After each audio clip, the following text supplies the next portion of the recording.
Et maintenant, voici vos officiels pour le match d'aujourd'hui. And now the officials for today's game. The head referee from Montreal, Quebec is Ben Major in his 19th season and working his first Grey Cup game as head referee.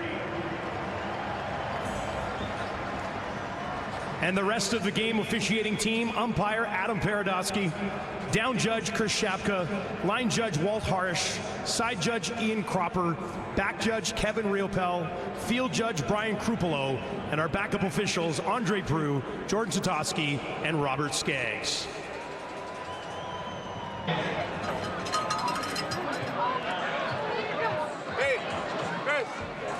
Across the league, with the help of fans from all 9 CFL teams, the Purolator Tackle Hunger program delivered over 2.1 million pounds of food to families in need. And this year with a special stop in Victoria for Touchdown Pacific. Livrant le ballon du match Purolator, veuillez accueillir le président et chef de la direction de Purolator, John Ferguson. And delivering the Purolator game ball is John Ferguson, president and CEO of Purolator. Joining John is frontline courier of over 25 years and Purolator Tackle Hunger champion, Miguel Quay.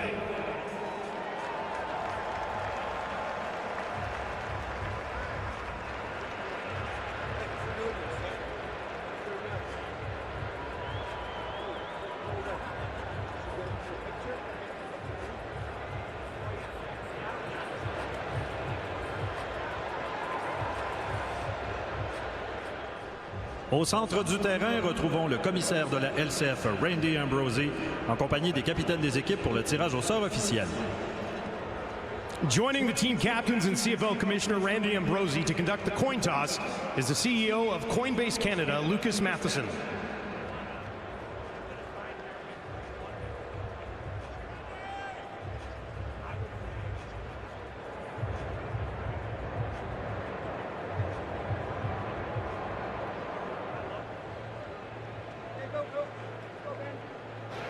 Hey, welcome to the 111th Grey Cup. Congrats to both teams for making it here. Bienvenue à la 111e Coupe Grey. Félicitations aux deux équipes pour votre participation ici. To mark the 100th anniversary of the Royal Canadian Air Force, we're going to use a special coin today. This is a personal coin of the commander of the base at 19 Wing in Comox, British Columbia, who happens to be our very own down judge today, number 19, Chris Shapka.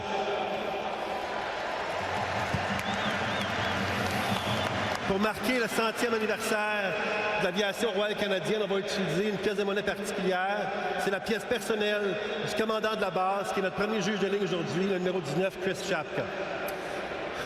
Okay, the crest of the Royal Canadian Air Force, this, okay, will be heads. Ce côté va être face, c'est l'emblème de l'aviation royale canadienne. This side will be tails. This is the crest of the base at 19 Wing. Ce côté-là va être pile. C'est l'emblème de la base. All right, Lucas, come up here. Please do us the honors. Check. I have to ask, right? Who? What do you want? All right, Toronto. You're the visiting team.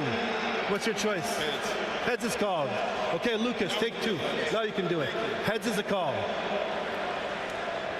Okay, it's a tails, so you've won the toss. You want to receive? Where do you want to kick from? Okay, so switch sides. Okay, Winnipeg will receive at this end. Guys, have a good game.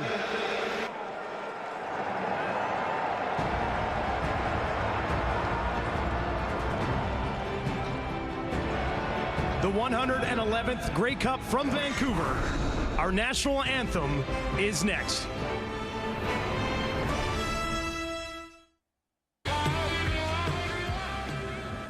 CFL fans, we now ask that you please rise if you are able and remove your hats. Veuillez vous lever si vous le pouvez, retirer chapeaux et casquettes pour l'interprétation de notre hymne national. Singing our national anthem, please welcome Universal recording artist Sophia Kamara.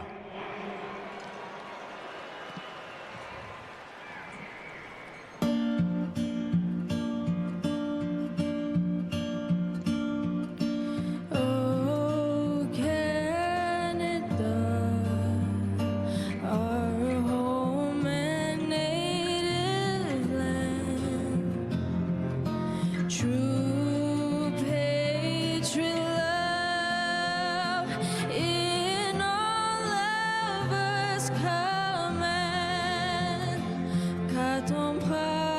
sait porter le pays, il sait porter la croix.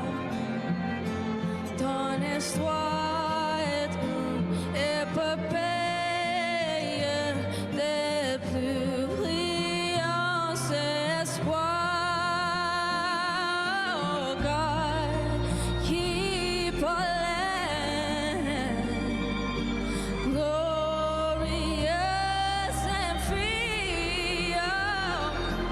Oh Canada, we stand on guard for thee. Oh Canada, we stand on guard for thee.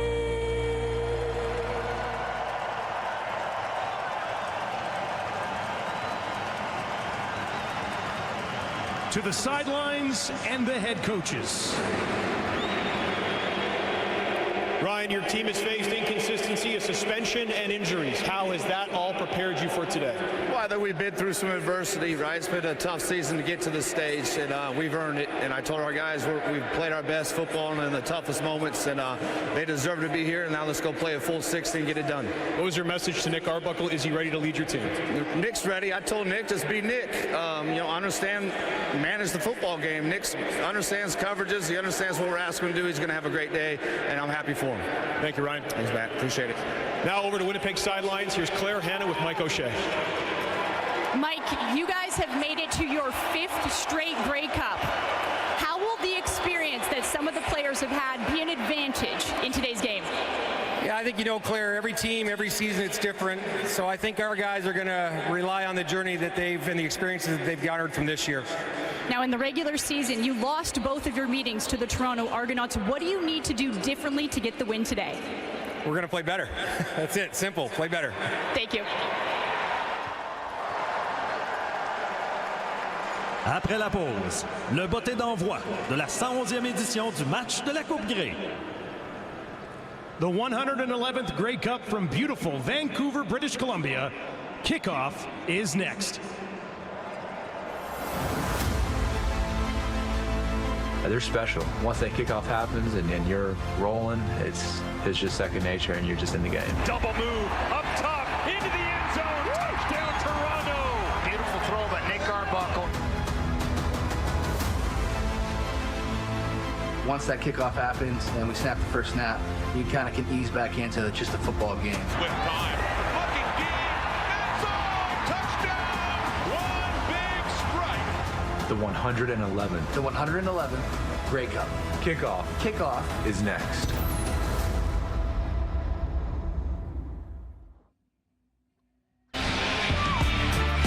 From Canada's West Coast, one of this country's great traditions continues. The first Grey Cup game was played well over a century ago. The latest, back in Vancouver for the first time in a decade, featuring two teams with proud winning traditions, meeting for the second time in 3 years. The Toronto Argonauts have won the Cup more than any team in history, but the Winnipeg Blue Bombers have been a team for the ages, back in this championship for a 5th straight time. Welcome to the 111th Grey Cup from BC Place.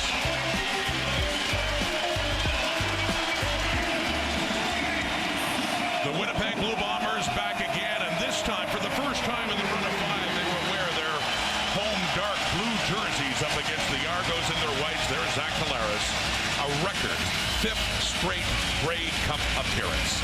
Remarkable for a team that's looking to get over the heartbreak of losing the last 2. The 2024 Grey Cup is underway. And it's Lucky Whitehead on the return for Winnipeg. The Bombers had won the toss. They want the ball first. And here comes Zach Collaros. As you mentioned, this is Grey Cup 111, and no other quarterback has started in 5 consecutive. Zach Collaros has done that. He threw for over 4,000 yards this year, completion percentage at 70. Played his best football in the Western Final. They scored early and often 3 times in their first 5 possessions, Glenn Suter, in that victory over the Saskatchewan Roughriders. So they get the ball first. Watch for Brady Oliveira, the running back, number 20, in behind Collaros, the most outstanding player in the Canadian 1,300 yards rushing on the first down, and the flag's out before the football came out. Procedure, Winnipeg, number 6 high. The 5-yard penalty will replay first down. So a procedure call against Tuieli, and obviously not the way they want to start with the flag before the first play from scrimmage as he heads off. Most experienced team in the Grey Cup with a little Grey Cup jitters out of the gate. Will start 1st and 15 in their first drive. This Bomber team started the season at 0-4. But after a loss to the Argos, then won 8 straight before losing to Toronto again and finishing up at 11-7. 1st and 15 now after the penalty and the play fake. And it is off and met way to right away. Royce Metier coming in there on Ontario Wilson. They tried to set up that screen and the Argos had it. One of the best to ever do it is left tackle Stanley Bryant in this offensive line for the Winnipeg Blue Bombers in the Grey Cup. 8th year on the All-Star team for the left tackle. Stanley Bryant, 38 years old. Brady Oliveira was not only the outstanding Canadian in 2024, he was also the MOP of the year. So pickup of 3. It's a 2nd and 12 now with a 4-man rush and time for Caleros, airing it out deep. Deep for Kenny Lawler, and Metier is right there. Argos stride for stride with the outstanding Kenny Lawler at a big day against the Riders in the Western Final last week. Well, did he ever? 177 yards. He's up at the top of your screen, and they're trying to go right after this secondary and try and get Kenny Lawler deep on another one. 3 touchdowns in that Western Final. Lawler on the deep post route, but Royce Metier back-to-back plays. One on the screen and that on the deep ball to not allow Lawler to get to him. And so the Bombers are forced to punt. A familiar face for them at the other end. There he is, Janarian Grant, the all-time leader in return yardage in the Grey Cup. All of that with Winnipeg. His first year with the Argos, a punt of 45 yards. The ex-Bomber Grant has it.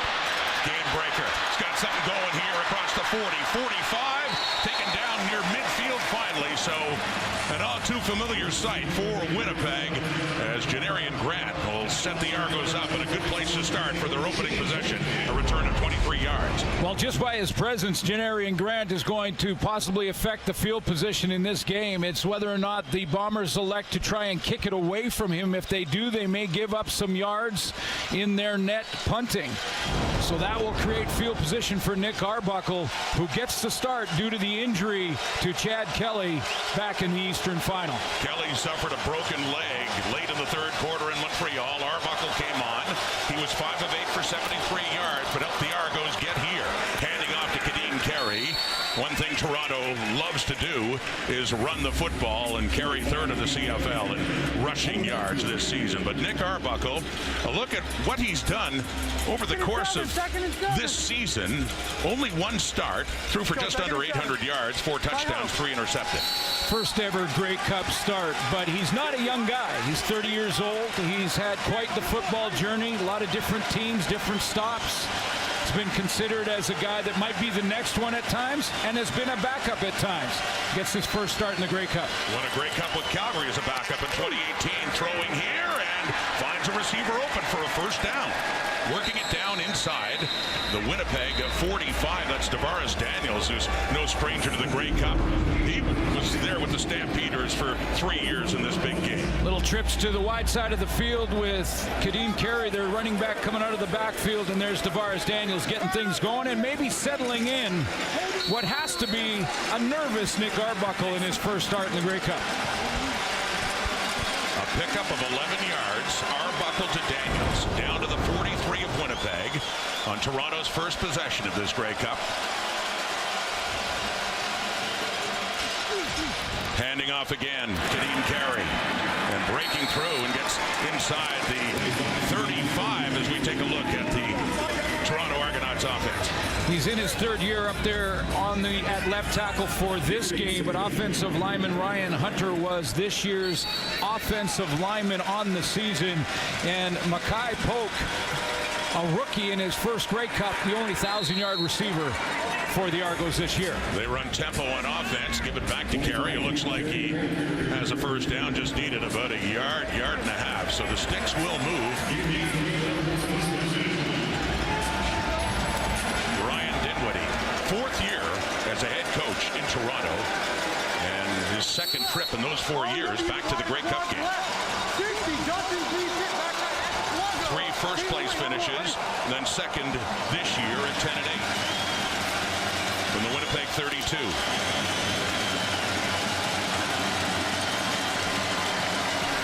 Deontay McMahon is the running back. Arbuckle looking to swing it out to him, but he's covered. Buys some time. Flag comes out. Completes the pass down inside the 30 to David Ungerer. But will this be coming back? By the look of defensive lineman Jake Thomas, this is going to come back. Looked like he was tackled and didn't get the number. Holding Toronto number 52. Centennial County will reach first down. Peter Nicastro, the center. One-on-one with Jake Thomas.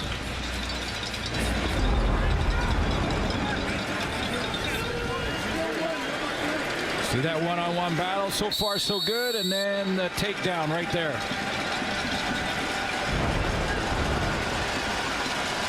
Nicastro, veteran out of the University of Calgary, and was not able to play in the 2022 Grey Cup because of a knee injury. Getting his first taste of this CFL championship game. First and 20 after the hold. And Arbuckle is rushed. He throws it away. Bobbled by Ungerer inside the 40. And hanging on to the football is David Ungerer. And it'll still be a second and long coming up. Get things started for Toronto. Janarian Grant gives him good field position. Nick Arbuckle looks like he's settling in nicely. That was a good decision to get it outside when he felt the pressure of that pocket start to collapse. Willie Jefferson is going to get it done. He's got a nice inside swim move there. There's the pressure, but a good decision by Arbuckle to get it out quickly. 7th play of this drive. Argos inside the Bomber 40. The pushback by the penalty. It's a 2nd and 17. And Arbuckle has time again. Completes a short one. Deontay McMahon breaks a tackle. Has a first down and more. McMahon down close to the Winnipeg 10 on the biggest play of this first drive by the Argos in business here. It really is, because it's such a high percentage throw to get the check down to McMahon, who's coming out of the backfield out of McNeese State, 24 years old, in his second year with the double blue. And watch this move when he puts that left foot in the ground and gets outside on Tyrell Ford, the corner. 29-yard gain for Deontay McMahon. Eastern semifinal against Ottawa, and no catches at all last week in Montreal in the Eastern final. He has won in the Grey Cup, and it's a big one. It's set up a first and goal right at the Winnipeg 10 for Toronto. Handing off, Gadeen carry inside the 5 and down to about the 3. Second and goal coming up as Carey and the Argos get that much closer. Already talked about Willie Jefferson up front. 6th time that he's been named to the All-CFL team this year. In the linebacking core, Reda Cranby out of the University of Montreal in his 4th season breakout year. Handing off Carey again, and he is stopped. Stopping him there is Taiwan Garvin, keeping him out of the end zone, and a big 3rd down decision coming up here for the Argos. Really is, and Coach Ryan Dinwiddie has an early decision to make. And you know how tempting it is, and he's leaving his offense out there. In each of the 2 games between these teams, in each of them, both teams turned it over on downs at the goal line. 10th play of the drive. 3rd and goal at the Winnipeg 1. Argos. And out of shotgun is Arbuckle.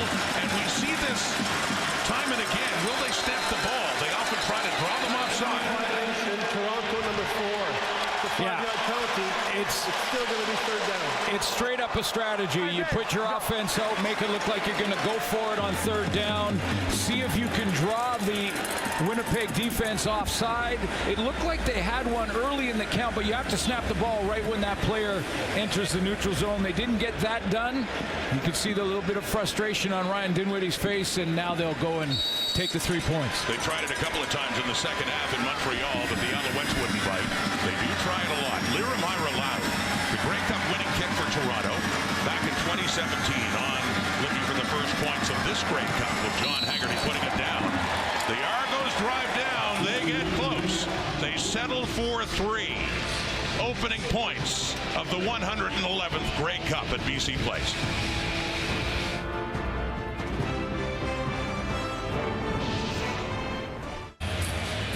The Bombers Bombers back in the field now, trailing by 3. Look at their road to the Grey Cup. A little more unconventional for this team, the way they started at 0-4, but they really came on late in the season. Yeah, only won 2 of their first 6 and 10 of their last 11. So it was a very strong finish for head coach Michael O'Shea, who is the first head coach to 5 straight Grey Cups since Hugh Campbell. Back in those Edmonton dominant days of the late 70s and early 80s when they won 5 in a row. 1st and 10 at the Winnipeg 40 after the field goal. Collaros looking to his left. Finds a receiver. It's Kenny Lawler, the big target. Lawler had that explosive game against the Riders in the West Final, and he has one here for a first down. He uses that waggle to his advantage, and then just a deep out route away from that inside coverage from Mark Milton. He tried to stay on that outside shoulder, but because of the route here from Kenny Lawler, Second down. that little juke got him to the outside and open. But let's see, does he step out of bounds? He does. That first foot, the right foot. You only need one, but that heel touched the white stripe. What would have been a 22-yard pickup, and Kenny Lawler's first Grey Cup. The catch in this game is taken away, taken off the board, and it's back to the 40 for a second down and 10. Lawler injured earlier in the season in week 1 against Montreal. They were really missing him the first half of the season. 2nd and 10. Collaros stands in, gets rid of it, looking for Nick Dembski, and hits the turf here at BC Place. And a 3rd and 10 coming up. When these two teams played in the regular season, both were low-scoring games, and in fact, the Toronto Argonaut defense got to Zach Collaros 12 times in 2 games. 12 sacks generated by the Argos on defense. So trying to control that pressure could be a big key in this game. So Janarian Grant goes back, had a very good return to set up the Argos. The first time around, second time, the punter Jamison Sheehan is out. From Bendigo, Australia. Kicking it away for Winnipeg and sending it to number 3. 50-yard punt. Here comes Grant. And not this time. He is tackled nicely by Nick Hallett, a special teams ace. So Toronto in a long drive worked down the last time they had the ball for the opening points of the 111th Grey Cup.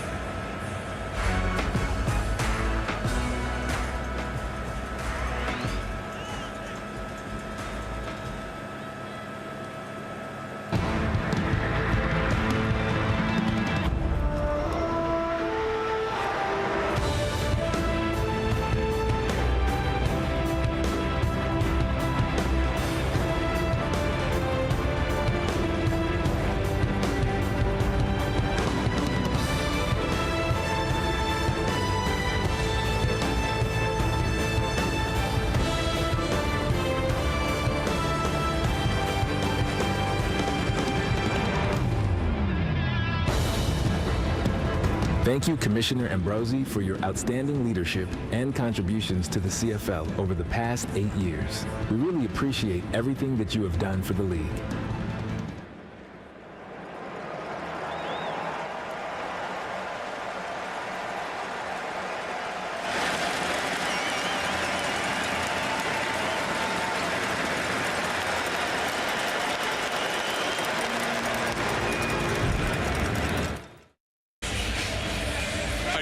The Argos had a league record 16-2 in the regular season, didn't get to the Grey Cup.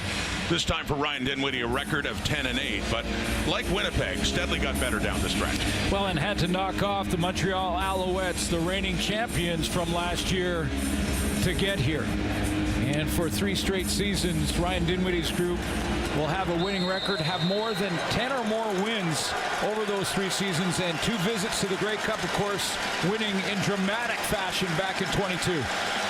So the Argos have the ball again in a 3-0 lead, starting after 25. Nick Arbuckle. And handing off Kadeem Carey again. This is the 6th carry so far for Kadeem Carey in a busy first quarter. Well, both these teams have outstanding running games. I mean, Kadeem Carey looking for his first Grey Cup ring, but it's an experienced tailback, very different style than Brady Oliveira, who we'll see in the Bomber offense.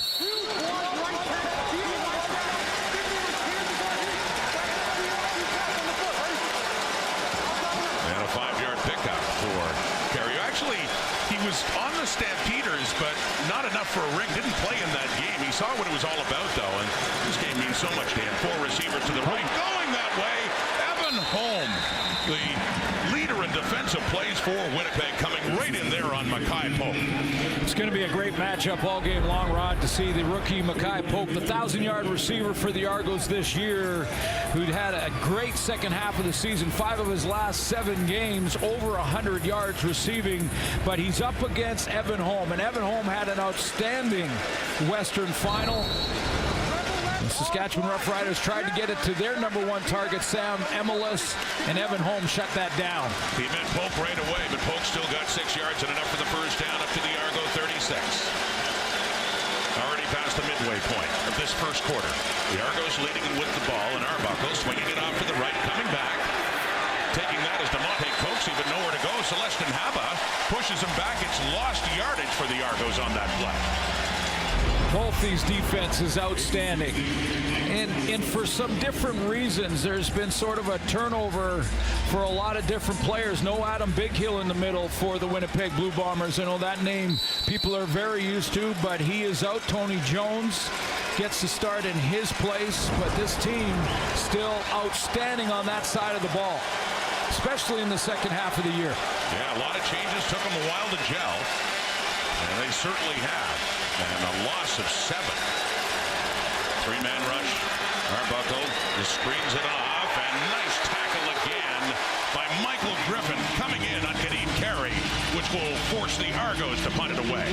Goes in as an extra defensive back. Michael Griffin will come in, and what Nick Arbuckle's trying to do here is just with everybody, because of the loss earlier in the down, just trying to drop off and allowing Arbuckle or forcing him to throw it underneath with the screen. Carey gets tackled immediately by Michael Griffin. So it's John Haggerty of Sydney, Australia. And to punt this, he also punted for Toronto back in 2022.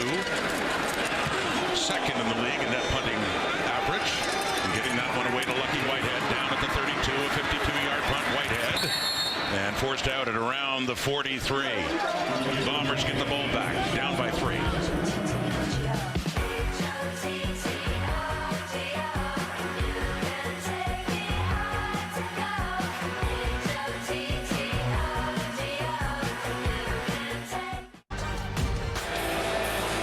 Zach Collaros knows the joy of winning a Grey Cup, but he knows the pain of losing as well. Let's go down to Claire Hanna. He sure does, Rod. And last year, when Zach Collaros and the Bombers lost the Grey Cup, Collaros told me it took him over a month to finally rewatch that game against Montreal. And when he finally did, he called up offensive lineman Patrick Neufeld, and the two just vented. They said it was cathartic. They said they went over passes that should have been completions, and they said, how can we challenge each other this offseason? Well, you'd think they'd be comfortable playing in their 5th straight Grey Cup, but he said it is so hard to get here. You never take this moment for granted. And regardless of what happens on the field today, win or loss, he said a week from now, their group chat is going to blow up, and the first topic will be, how could we win the Grey Cup next year, guys? Well, this time, Claire, with the ball handing off to Brady Oliveira, and that one was not going anywhere. The Argos have been very good against this Winnipeg rush as well this season. That's because they have one of the best middle linebackers in the game in Winton McManus. I asked him if he was using the fact that the Bombers were big-time favorite to win this game as motivation, and he said, last time I checked, when we kick it off, it's 0-0. Makes that point, makes it emphatically, too. On a 2nd and 9 for just 1 yard, and airing it out deep again. Caught Ontario Wilson. They keep chucking him down, and there's the payoff. Big reception, biggest play offensively for the Bombers. The safety Metier dropped deep, but he turned his hips to the field, and that's when Zach Collaros decided, I'm going back the opposite side, right down the rail to the rookie in Ontario Wilson. 1,000-yard season, first Grey Cup, 25 years old out of Florida State. Ontario Wilson, they also call him Pokey. And a gain of 49, and the leading rookie receiver in the CFL at 1,026. Faking to Oliveira, dumping it off now to Kevin Clarcius, the rookie out of Connecticut who's from Montreal, and he is knocked down just inside the 10. It's quite unusual to see two defensive tackles lead the league in sacks, but that's exactly what Jake Serezna and Ralph Hawley did this year. Tied for the league lead in sacks. Wynton McManus, we talked about, great leader in that defense. And how about Benji Franklin in the playoffs? 3 interceptions in 2 games. Couple touchdowns there too for Franklin. Well, after the Argos went all the way down to goal to go, it's the Bombers' turn. And on that 2nd and 3, pushing through, it will indeed be a 1st and goal coming up here for Winnipeg with Oliveira driving his way through. He had 119 yards rushing and a touchdown last year in the Grey Cup. Well, when the MOP gets 100 yards rushing, the Bombers win. In the regular season, with Brady Oliveira as the starting tailback, when he gets 100 yards, they're 17-0 in the regular season. 4-1 coming in the playoffs or postseason. The only loss was last year when he had 100 yards rushing. But Montreal, in their last drive of the game, won the Grey Cup. When the Bombers get close to the goal line, they bring in quarterback Terry Wilson. It had been Chris Strebler, got hurt mid-season. Wilson sits. 1st and goal at the Toronto 3. He keeps it. He pushes. Still on his feet. And into the end zone for a Winnipeg touchdown.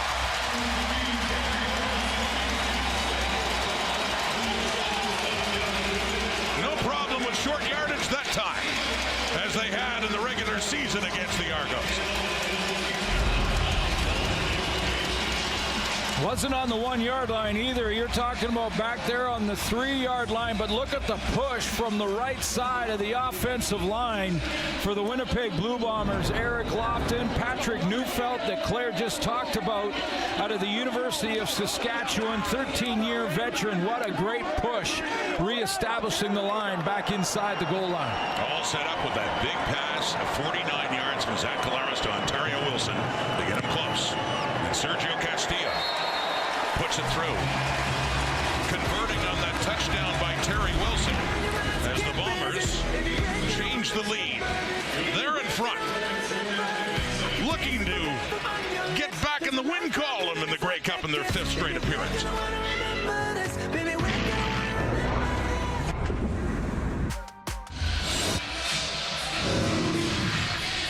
Touchdown drive by the Winnipeg Blue Bombers starts with a big throw down the sideline to Ontario Wilson. Get things started, push those DBs back, loosen up the defense a little bit, then he goes underneath and then finish off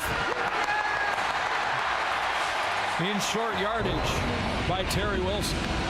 In his first year out of New Mexico, as said, had been number 3 on the depth, moving up after the injury to Chris Strebler, and Brady Oliveira chipping in as well. Couple of carries so far in this, but a flat play, 67-yard drive, and about 3.5 minutes. We're almost through a quarter here. Grey Cup 111. The Argos had the first 3 points, but back came Winnipeg with an impressive drive to take this lead as Janarian Grant goes back again.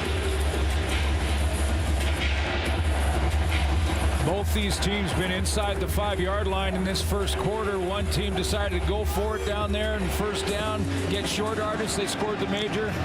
Ryan Dinwiddie decided to take a field goal. Catch the difference right now, and a penalty on the kickoff by Castillo goes out of bounds. You can see how mindful they are about their old teammate, Janarian Grant. Out of bounds. Winnipeg, number 14. It's going to be first down for Toronto at their 50-yard line. Yeah, that's what I meant about that. He will, by his presence, Janarian Grant could affect the field position in a positive way for the Toronto Argonauts. Just trying to keep it away from him and out of his hands may eat up some of that field position. I remember the Grey Cup a year ago when Grant was with Winnipeg, and Montreal punter Joseph Zima, who was the best in the league last year, had 2 punts out of bounds and not nearly as far as he normally would have because mindful of number 3. We got Rebel right, Z-change, R-fly, 60 Ruby, backside cross read, T wide on the foot. Ready? Last play from Chad Kelly last week in the Eastern Final. So they'll use him on offense too. First quarter comes to an end here on this play. And off to the right. It is caught by Janarian Grant. Coming in, Tyrell Ford has been their star on the corner with that play, but Grant picks up about 5 more yards. Beautiful scene here in Vancouver, BC for Grey Cup 111. The Argos and Bombers meeting for the second time in 3 years. After 1 quarter, it's Winnipeg leading it 7-3.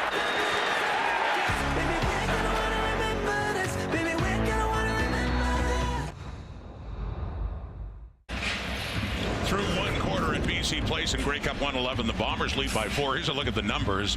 But it's not over just turnovers. It's big plays that can really decide a championship game. We've seen a big play out of Winnipeg in this one. Yeah, Ontario Wilson with that big 49-yard catch. That's 49 yards of their 59 passing yards. But clearly, Zach Collaros is going after this secondary. He's trying to throw it deep.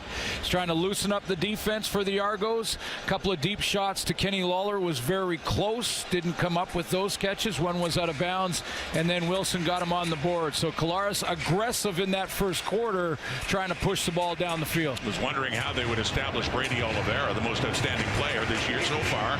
The Argos have done a pretty good job against him. Oliveira with 2 carries for 8 yards. That's it for Ryan Dinwiddie, who started in a Grey Cup as a quarterback for the Winnipeg Blue Bombers, thrown into the fire after an injury to Kevin Glenn in the 07 Eastern Final, and that was Dinwiddie's first start. He can certainly relate a little bit to what Nick Arbuckle's going through. Yeah, that was a real narrative all week long, getting ready for this game. And, you know, he kept telling everyone that would listen that it's a little different because Nick Arbuckle is 30 years old. He's had 25 starts. For Ryan Dinwiddie back at that time, that was his first start in the Canadian Football League in the Grey Cup. And Winnipeg ended up losing to Saskatchewan in a close 123-19 in that game. In Toronto back in 2007. Here's Nick Arbuckle on a 2nd and 5 to start the second quarter. Completes that pass back at midfield. DeMonte Coxie is pushed back. And then he is swarmed by a sea of blue and gold. And you see where they spot the football, but it will be short of a first down. And John Haggerty is coming out. And a lot of people talking with Ryan Dinwiddie and Nick Arbuckle leading up to this game about, you know, what does he need to do to win? And one was not turn it over, but you can't get too conservative either. And you saw Zach Collaros, the veteran, here 5 years in a row. He's pushing the ball down the field. He's playing this game to win in the first quarter, pushing it, taking those deep shots. Arbuckle can't be satisfied with these underneath throws. So the Bombers coming off a touchdown drive will get the ball again. Lucky Whitehead after a 37-yard punt by John Haggerty. And he is knocked down right at the Winnipeg 30. Brady Oliveira, over 1,300 yards rushing to lead the way in the CFL for a second straight season, and join a very regal class among the star Canadian running backs in the history of the CFL. Normie Kwan with Edmonton in 55, 56. He did it in back-to-back seasons of over 1,000 yards. John Cornish in 12 and 13 and 14 with Calgary. And a guy who was a mentor to Brady Oliveira, Andrew Harris. What a run Winnipeg's had at Canadian running back. And right behind Andrew, Brady Oliveira. It's remarkable, too, that 9 of the last 12 years, Canadians have led the league at the tailback position, rushing the football. And I thought his speech for the MOP was outstanding when he said he wants to inspire young Canadians to believe that if they work hard, if they make sure they're the first one in, the last one to leave, keep that dream alive, they could play a skilled position at the pro level in Canada. Back-to-back years leading the CFL in rushing. Brady Oliveira. Empty backfield here, though, and that's thrown. And Nick Dembski, another outstanding Canadian player with the Bombers, can't hang on there. It falls down, and it's a 2-and-out for Winnipeg. 3rd down and 5 coming up. That's a big hit by Wynton McManus, who is not only a great run stopper. We've talked about his leadership abilities already, but he can make a play on the ball now. Couple forced fumbles in the Eastern Final, had an interception in the Eastern Semifinal against Ottawa. He closes quickly. Third 2-and-out for Winnipeg's offense so far this game. The fourth, though, was a touchdown. They punt this time, a 40-yarder for Jamison Sheehan. Janarian Grant spins, but yards coming at a premium. Nick Arbuckle, starting QB in the Grey Cup. A look at great Argo QBs in the past. Ricky Ray, Doug Flutie, Damon Allen.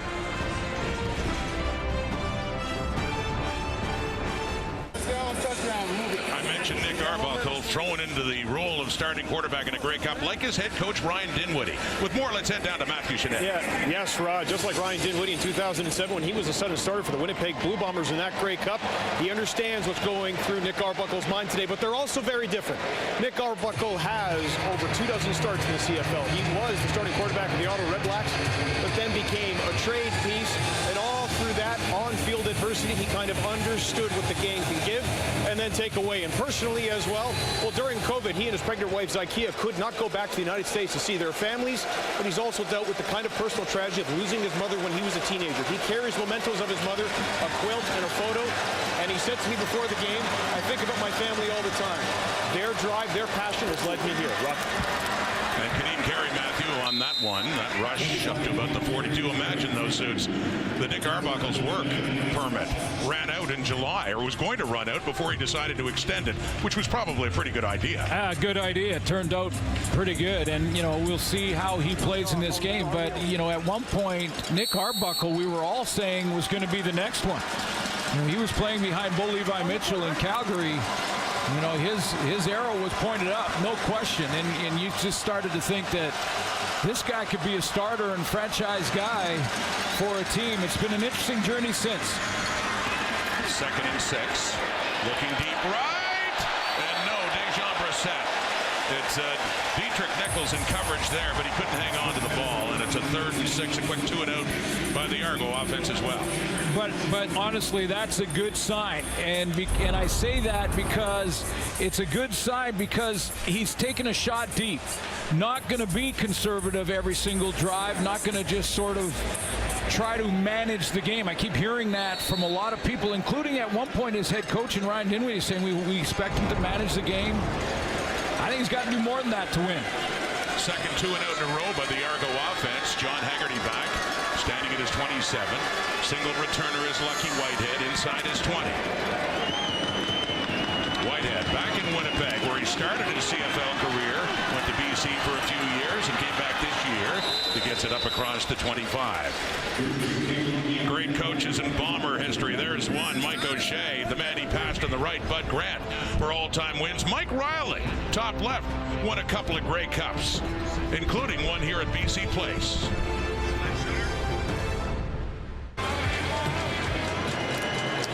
Rod Smith, Glenn Suter back at BC Place in Grey Cup 111, where the Argos trail by 4, but defenses have been, so far, taking the initiative in this Grey Cup as they did in the regular season. Low-scoring, close games between these two then. As the ball's moved up close to the 30 on that carry there by Brady Oliveira. Halftime coming up. The Jonas brothers performing here at BC Place. And, of course, we'll hear from Kate and Ches and Maddie and Milton. Enoch as well. That's panel number 1. We also have James Duthie, Jim Barker, Bo Levi Mitchell with us, and Paul Lapalisse as well. There'll be lots to talk about, and we've got it covered for you. At the half, presented by Twisted Tea. Grey Cup 111. 2nd and 6. Collaros 2 for 5. 2 for 5 on 2nd downs, and handing that one off. And a big run, biggest of this Grey Cup for Brady Oliveira, the CFL's leading rusher. Yeah, it looked like he got almost tripped up right at the line of scrimmage here, Rob. Brady Oliveira takes this little delayed screen in the middle. Parrish runs by him, just gets a hand on him. You're not going to bring him down with just a hand. Big game by Brady Oliveira, and the head slapping begins. And he seems to get better as the game rolls along and as the season rolls along in the big games late in the year come playoff time. Watch out for number 20. It's 5 carries for 34 now and a 1st and 10. Winnipeg 47. And off to the side now, and it's Ontario Wilson. But the biggest play for the Bomber offense in this game with a 47-yard catch earlier gets that one up close to midfield. I mentioned Brady Oliveira, the MOP in the Canadian Football League, was also the outstanding Canadian. And only 3 other Canadians have won both awards in the history of the CFL. John Cornish, who we've talked about, his best year, over 1,800 yards rushing. And of course, one of your favorites, Rod, well, Russ Jackson. As a kid growing up in Ottawa, I remember the legend of Russ Jackson, who had this distinction 3 times. His final game was in the Grey Cup in 1969. 2nd and 4. Right near midfield at the Bomber 53. Collaros throwing, and it's caught by Kenny Lawler. Now he's got a catch. They took one back in the first quarter, but another big first down. Winnipeg on the move. Yeah, got him isolated all by himself against Benji Franklin.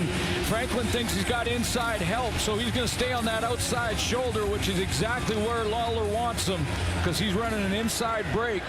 And that cut on post route generates 22 yards. Kenny Lawler has himself another Grey Cup catch. Running back is Johnny Augustine, the fake to him, rolling to the right. Collaros looks further down, and wide open is Wilson again. 10, and gets down close to the 6 before he is pushed down by Metier. But the rookie, Wilson, having a busy Grey Cup so far. Crossing route from Wilson from one side all the way across to the other side of the formation. He's going to start here, but this is designed to get Zach Collaros out of the pocket and on the run. So you got Wilson, who's getting a run at it, so he's going to line up with his quarterback by the time he gets out there and is ready to throw. Outstanding design of this play from Buck Pierce, the offensive coordinator. Pokey Wilson targeted 4 times, 4 catches, 84 yards so far in this Grey Cup. And Winnipeg is threatening again. It's a 1st and goal down at the Toronto 8. What is it? Handing off. No, faking it. Pump fake. And throwing it away is Collaros. Used Oliveira well there. And tucked it in but couldn't find a receiver. So live for another play. Robbie Smith, veteran out of Wilfrid Laurier, who had some memorable plays. There's a Rimolade, ex-Calgary Stampeder 2. Sergio Castillo is 6 for 6 in Grey Cups, 5 for 5 in 2021 in Hamilton, and he had 1 field goal, 1 for 1 in Hamilton a year ago. And that increases Winnipeg's lead to a touchdown. Castillo with the field goal after another good drive. Nick Arbuckle, what a journey it has been for him to suddenly start in Grey Cup 111.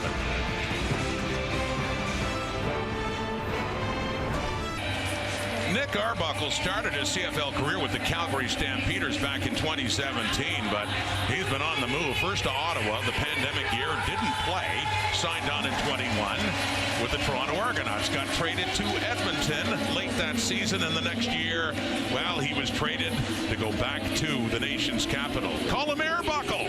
This quarterback suddenly called back to the Argos this season after the suspension to Chad Kelly, and he was 3rd in the depth just a couple of weeks ago and moved up to number 2, and of course with Kelly's injury in the Eastern Final. Here he is, thinking his career might be over, starting in the Grey Cup. What a story from the 40, flags out. Well, it really is quite a journey, and you know, like I mentioned, procedure, Toronto number 67. It's a 5-yard penalty. Will replay first down. You know, Ryan Dinwiddie is very comfortable with Nick Arbuckle. They've worked together before. They've worked together back in Calgary. You know, this is a combination of pure trust. And I think back to the Eastern Final when Nick Arbuckle needed a couple of first downs to seal that game away from the Montreal Alouettes, and he went to his coach and he said, "What do you think?" He said, "You go. I got you. Trust you." Some big plays on 2nd and long that helped seal the deal for the Argos last week. He has time, and he just checks it down to Kadeem Carey, who's tackled nicely there. Coming in is the field side corner. That's Tyrell Ford after a pickup of 7 yards for Kadeem Carey. Looked like he was down by contact. We'll take another look. Tyrell Ford, what a season. Year 2. Out of Waterloo, 7 interceptions for Ford. the foot. Ready? T-rub, T-rub. Clearly, Kadeem Carey down by contact there. Now that was after a 1st and 15, so they get it to a 2nd and 8 now at the Argo 42. Now trailing by 7. Arbuckle again. It's caught. Kai Polk. Barely. It was just feathered in there for Polk, who takes it for a 1st down. Toronto, and it nearly could have gone the other way for the Bombers. A game of inches. And the inches you need are everywhere around you. And Diedrich Nichols thought he had a pick. He cut underneath that almost. I think he did touch the ball. He was so close. But outstanding concentration from Mackay Polk. Both hands up there, secures the catch, and gets a 15-yard gain. Mackay Polk, outstanding rookie. The Argos' top rookie this year. He went over 1,000 in receiving yards. Has one in the Grey Cup. Winnipeg 53, Kadeem Carey. And on that rush, getting it closer to the 51. But once again, it's Taiwan Garbett and limiting the running of Carey on that play. Well, it really helps some of those underneath routes that you just saw from Mackay Polk is that deep shot that didn't happen for the Argos in the last series.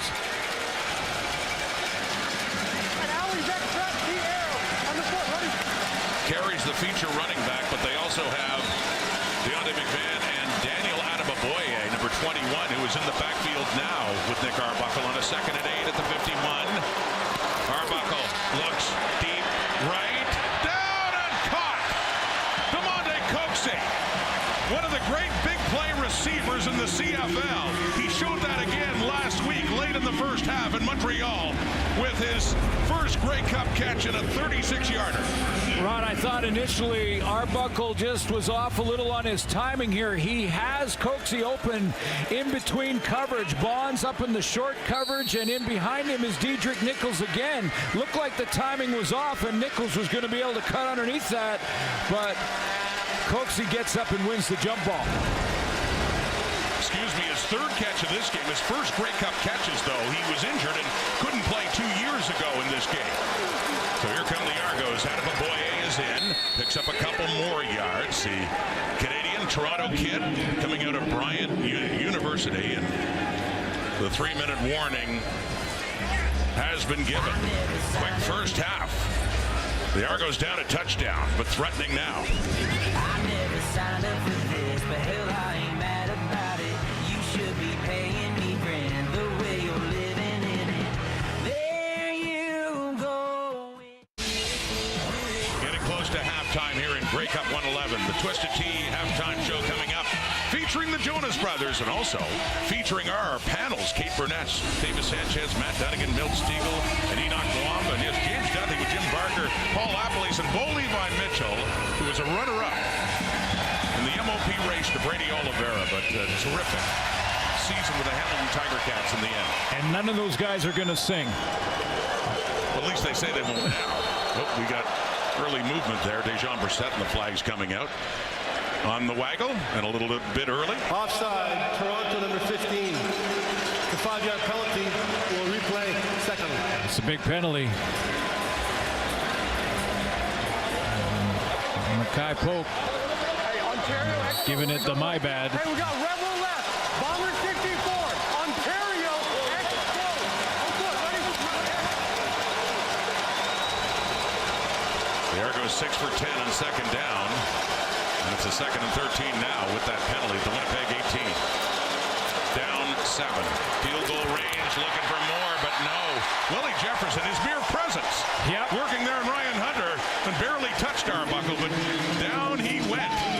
Well, you know, and I think Arbuckle has been listening to everyone all week saying you cannot turn the ball over.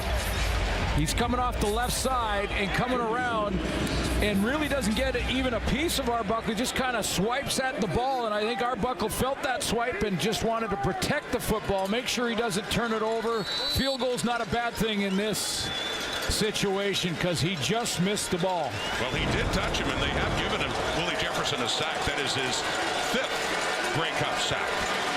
The veteran who first appeared in the Grey Cup back with Edmonton in 2015. Here's Liram Hiralau looking to put 3 more on the board, and he is 2 for 2, and the lead is back down to 4, and Liram was injured on the play just after the successful field goal and getting some help getting up.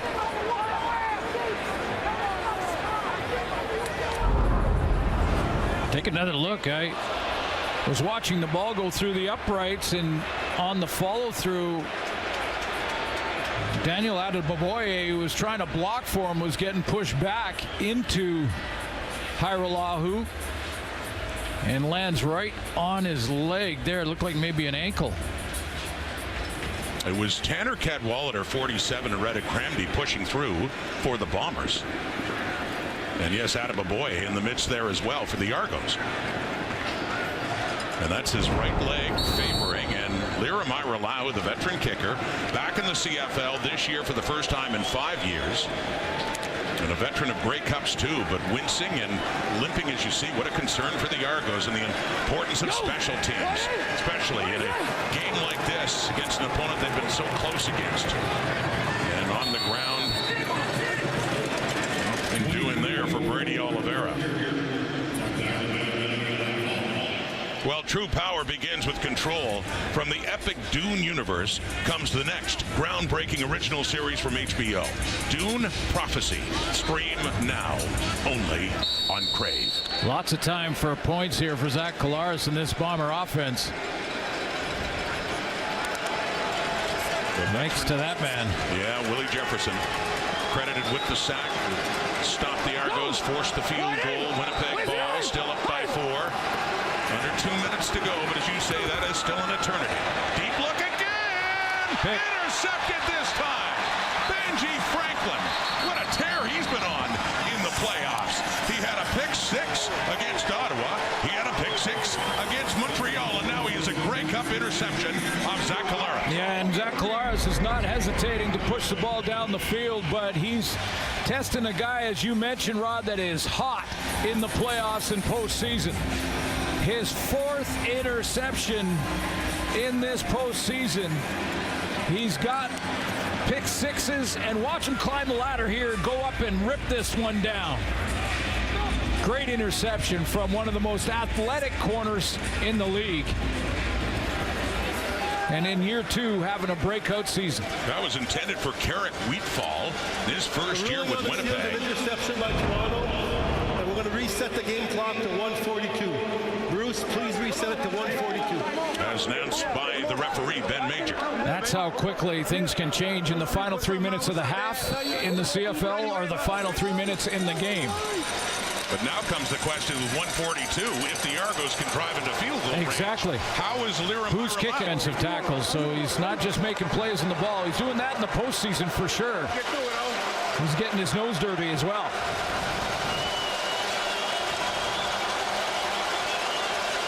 From the Toronto 40, 1:27 on the clock till halftime. Lots of time for Arbuckle. Gets rid of it, completes it 2, and a flip for Brissett. Right over Tyrell Ford, and another first down for the Argos. Great composure, and it's Nick Arbuckle. We mentioned that he's had 25 starts. This is 26 in his pro career in Canada, so he's calm under pressure. He knows there's 3-man rush, so he doesn't have to hurry things. Waits for Brissett to open up on the crossing route and then hits him.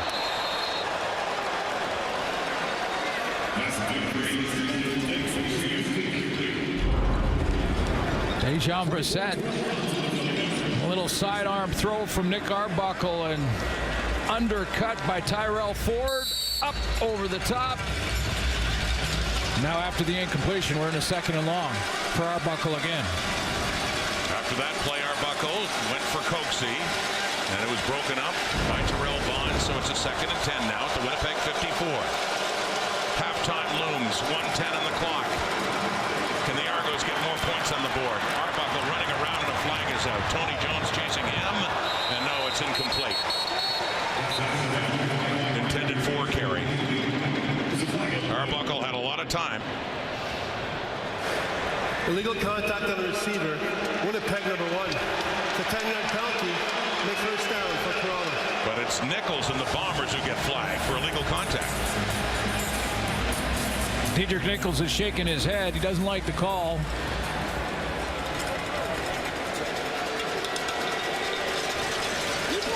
That throw to...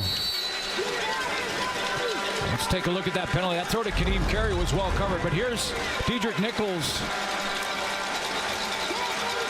Just a little too much, a little too physical outside of 5 yards on Mackay Pope. Deontay McMahon is in, and the running back takes that shovel pass, and he's taken off too. Look at the gain by McMahon. A flag comes out inside the 15. He is finally tackled there by Evan Holm. But flags on the field back around the 23, 24-yard line after a 29-yard pickup. Bunch of flags out there. One at the line of scrimmage. One after the play had started and was developing, and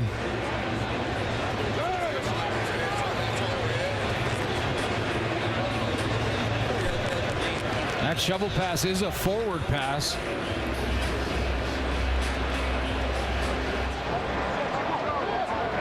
There are 2 penalties on the play. They're both holding against Toronto. The first one is against number 58.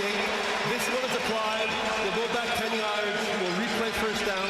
The second one's against number 64. That one's not applied. We're going to replay first down. Flagging the 2 guards, Anthony Van Dell and Dylan Giffen. Bottom line, they do take one of those penalties to push Toronto back. Yeah, I saw the one on Dylan Giffen. Retta Cramdy was on a blitz, and he grabbed him around the shoulder pads.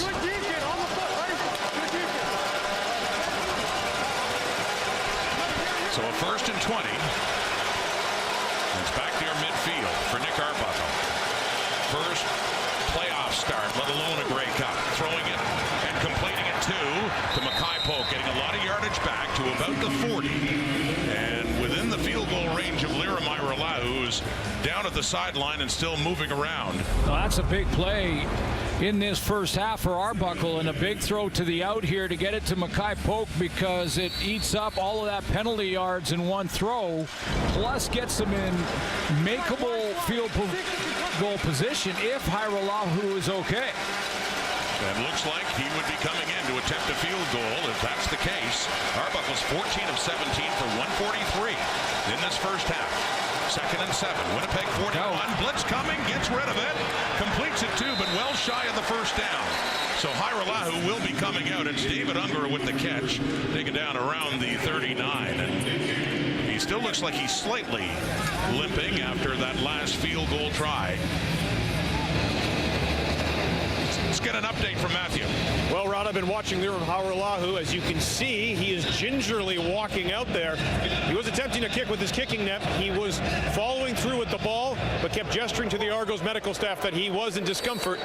We'll see how this attempt turns out. And Matthew, it's no chip shot.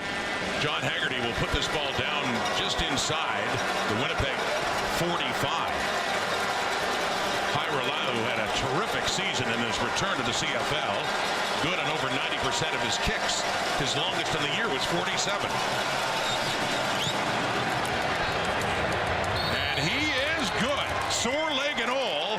Liram Hairolahu, and you can still see him wincing in pain as he puts a very important 3 more points on the board for the Argos with only 16 seconds left until halftime.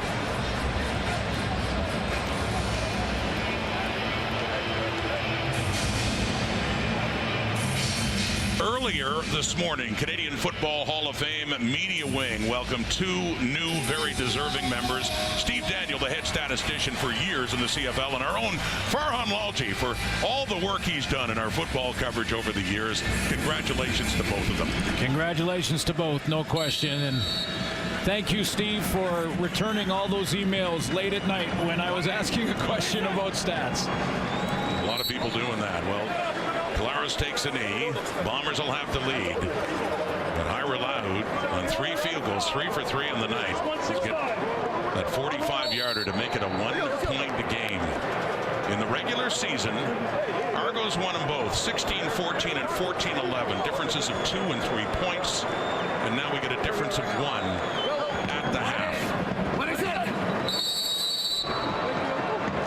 With Winnipeg leading the way. What else would you expect but a close game between these two? Well, Zach Collaros was very aggressive in that first half. Didn't hit on all those deep shots, but he did get the ball down the field a bunch. One to Ontario Wilson. That was that 49-yarder in the first quarter. So aggressively going after it down the field. I thought Arbuckle started to do that a little bit in the second quarter, which helped him open some things up underneath. One of the big plays in that first half, Collaros to Ontario Wilson for 49 yards. He's standing by now with Claire. Ontario, you're playing in your first Grey Cup right now, 4 catches for 85 yards. How are you rising to the occasion? It's just amazing coming in here, trying to attack these guys and just come out on top. Right now, you've been the most productive receiver with the Bombers. How do you continue to execute, and what does the rest of your offense need to do in the second half? Just stay consistent. Everybody play their role. If we can do that, then we can come out and be victorious. Thank you. Thank you. Let's go over to Matthew Shinetti with Benji Franklin. Benji, your business in the postseason has been turnovers. What are you seeing out of offense so far in the postseason? You've got 4 picks. They're giving us a lot of great looks. It's just film study, just knowing what they're going to give us at all times and always be prepared for it at any moment. You got a 1-point margin right now. How critical are turnovers going to be the rest of the game, you think? It's going to be real great. Just to set up a good possession for our offense, get points from board anytime, you got to take it at any cost. Thanks, Benji. Thank you. All right, James Duffy back with you. Well, this is exactly what these two teams do. First meeting the season decided by 2 points. Second meeting the season decided by 3 points. Last Grey Cup 2 years ago decided by a single point. And here we are again, a single point between them. Do we have another dramatic nail-biter between the Bombers and Argos ahead? So far, looks like it. Just ahead, the Twisted Tea halftime show. Kate and the panel will be here with their first half takes. I'll have Bo Levi Mitchell, Jim Barker, Paul Lapalisse, and of course, the Jonas Brothers. It's a good halftime show when you have Kevin, Joe, Nick, and Milt all ahead.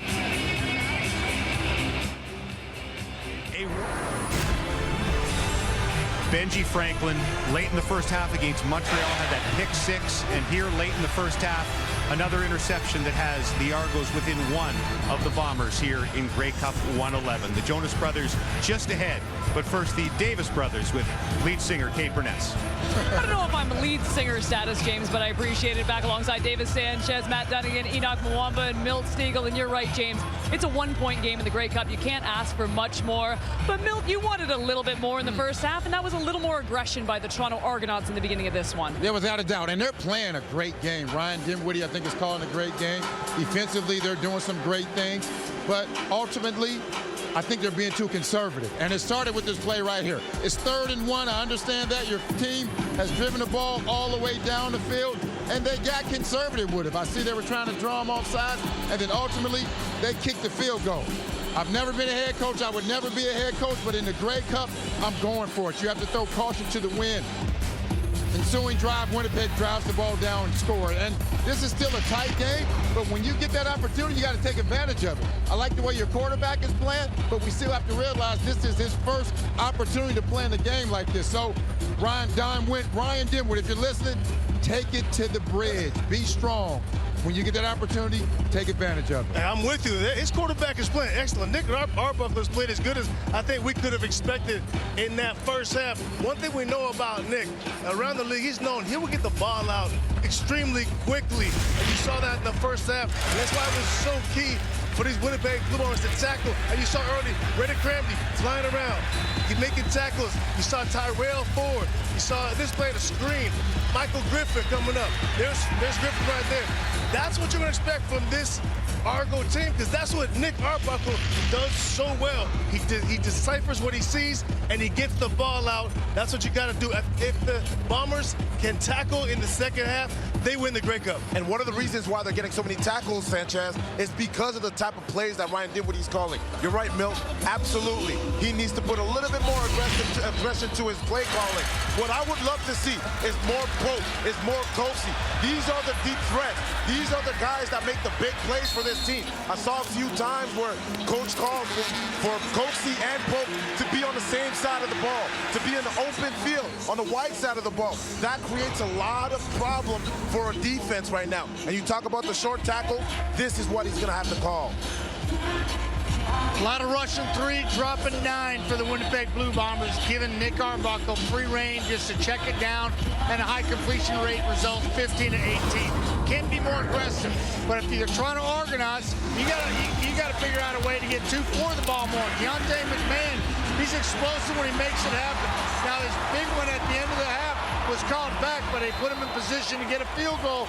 At the end of the day, I talked to Mickey Donovan, and look at special teams. They've got something dialed up as this game goes deeper and deeper.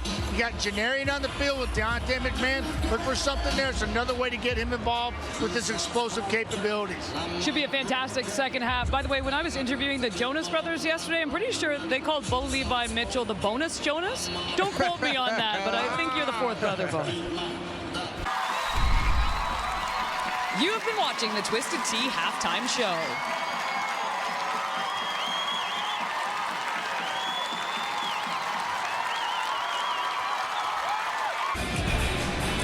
Great show by the Jonas brothers on a spectacular week. Vancouver's been terrific hosts for this Grey Cup, and the best is yet to come. A second half with a 1-point difference. James Duffy back alongside the coach, Paul Lapalisse, Jim Barker, and two-time MOP, Bo Levi Mitchell. The panel touched on it, but just quickly, are you guys all in agreement that you would have gone for it? I want coach, GM, quarterback on 3rd and 1 on that Argos first drive? I would have gone for it because of this reason. They have not scored touchdowns against this team earlier in the year. You're at the 1-yard line, and you're not going to get a lot of touchdowns, so you got to take that shot from the 1-yard line. 100%. You got a backup quarterback playing, set the tone. A field goal puts the ball on the 40-yard line anyway. Right. 100% go. I know as a quarterback, I'm hoping that I turn around and I see my head coach say, no, stay out there. Big difference in experience amongst the quarterbacks. Zach Collaros, 14th playoff game started, 6th Grey Cup. And Arbuckle on the other side, first playoff start. And yet they're even, or would you even give a slight advantage to Arbuckle? I gotta say, man, Arbuckle 14-16, 146 yards. 8 different receivers have touched the ball. He's done a better job spreading the ball around. He's putting it all over the field. Yeah. He's looking downfield. They had a double move. He didn't take the shot. He got the ball to check down Deontay McMahon. I think Nick Arbuckle right now is playing better. When I look at Zach, they tried to attack Milton, the boundary half. They got him taken out of the game. He comes back in. He plays low. They leave Franklin high to get the interception. I don't know, Coach. I got to ask you, do you think Zach or Arbuckle? Well, the best thing he's doing is not turning the ball over. There's no doubt about that. But I look at it as they're two completely different attacks. They're letting Zach go downfield. Now, he's only converted the 149-yard pass. He had a couple mediocre throws, but again, he's only 6 of 12 because they're taking the shots. But that's their game. Brady Oliveira has only rushed for 37 yards, and he had one that was 17. You're going to see him here move the pocket. I think they're very worried about the pass rush of the Toronto Argonauts, so they're doing things to help Zach get outside and not have that pressure. One thing the Grey Cup has different from the regular season, the playoff games, because of the Jonas brothers, extra amount of time to adjust. Give us one adjustment needed by each team. Well, I think, first of all, for Toronto, the biggest mistake they've had this game is they're getting way too many penalties. They got 5 penalties already.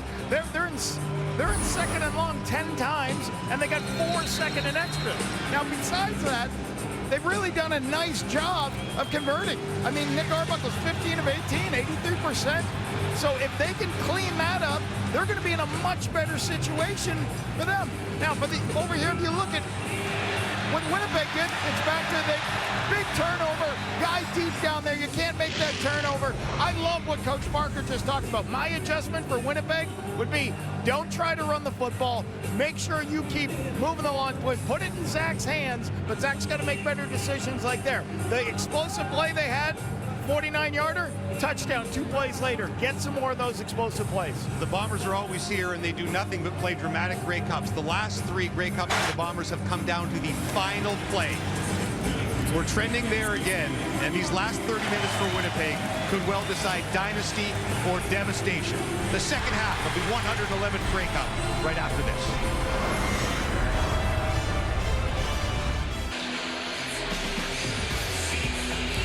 Time in Vancouver, Grey Cup 111. We got a close one.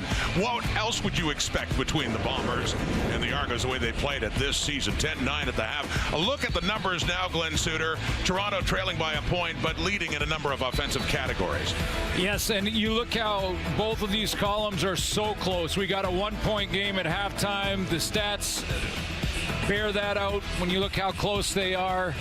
And boy, were they close games in the regular season when these two teams met. Yeah, they really were in the first one in week 8. It came down to overtime, actually. One missed field goal, one made, 2-point difference. And then in week 19, late in the season, with the Bomber winning streak ended with the Argos winning by 3. Yeah, and we'll take a look at this second half and see what these coaches have ready for us in the second half. Will Nick Arbuckle stay in this conservative manner, or is he going to start pushing the ball a little bit to guys like Mackay Polk and coaxing? Yeah, they benefited from a turnover that got them down. The Argos did for a field goal. However, there was one touchdown scored in this game, and it went to Winnipeg. Brady Oliveira, 6 carries, 37 yards, longest to 17. And that's part of the story now. Kicker Liramaira Lahu was hurt on the second field goal, came on and kicked the third. You could tell he was in pain, but that was a 45-yarder. The second half of the Grey Cup is underway. Janarian Grant has it at the Argo 30, 35, breaks a tackle, and the ex-Bomber star returner, his first year with the Argos, has a return at 25 yards. Nick Arbuckle, 15 of 18 for 146 yards, no touchdowns, no picks. Well, and he's got some big play receivers out there. When you think of Mackay Polk, he had 8 plays in the regular season of 30 yards or more.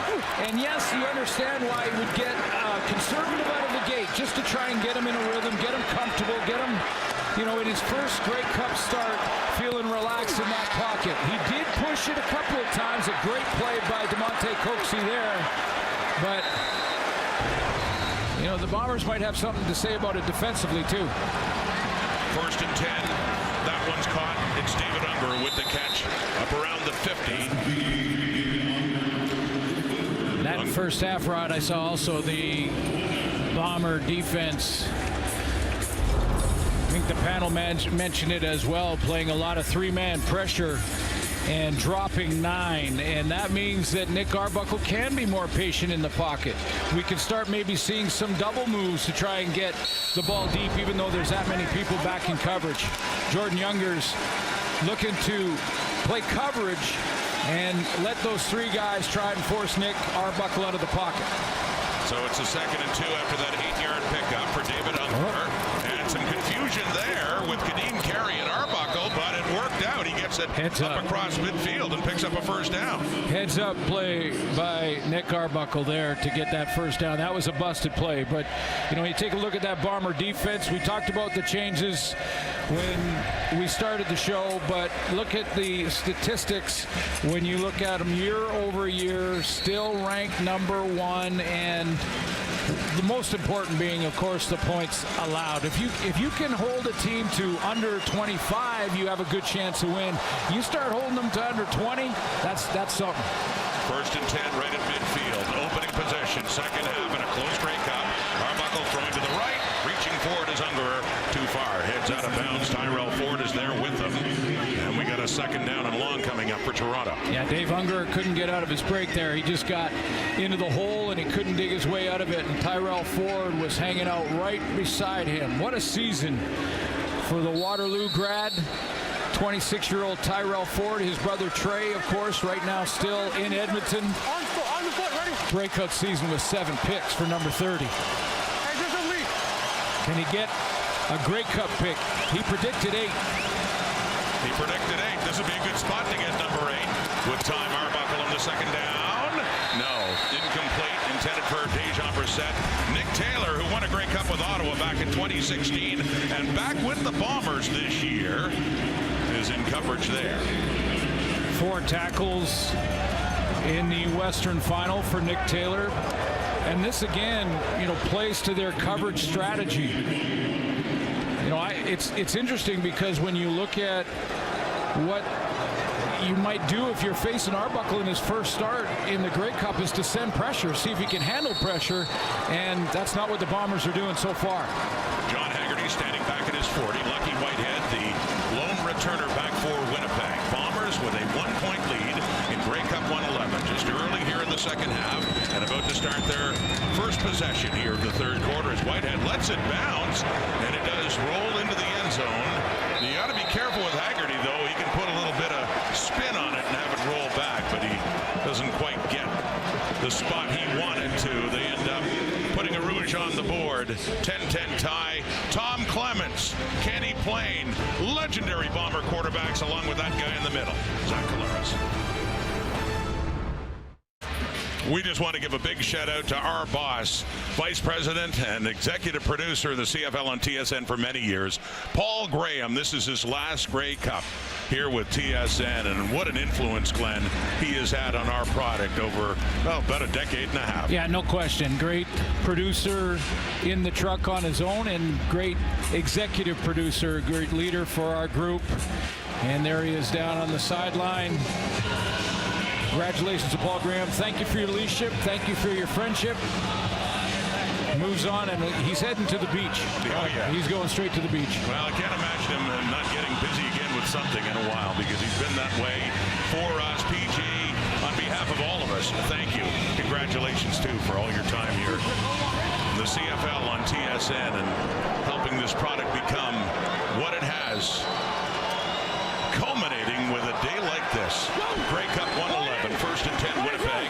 Now a 10-10 tie after the single point was scored on the punt by Haggerty. It's in the hands of Brady Oliveira, who comes into that. Now 7 carries for Oliveira, the CFL's leading rusher, but yards coming at a premium against this Argo defense. Yeah, not surprised, though, that Buck Pierce would come out in this second half and think, you know what, we got to get number 20 involved a little bit more. This offense for the last couple of years has gone through number 20, has gone through Brady Oliveira. Get that run game going, getting second and medium. Dembski starts getting involved in play action. He's got 7 carries for 42 yards. It's a 2nd and 5 to the Winnipeg 45. Collaros. He dumps it down over the middle. It is incomplete. Wow. Quentin McManus, Argo's defensive star, breaking that one up for Collaros and the Bombers, and their 4th 2 and out in this game.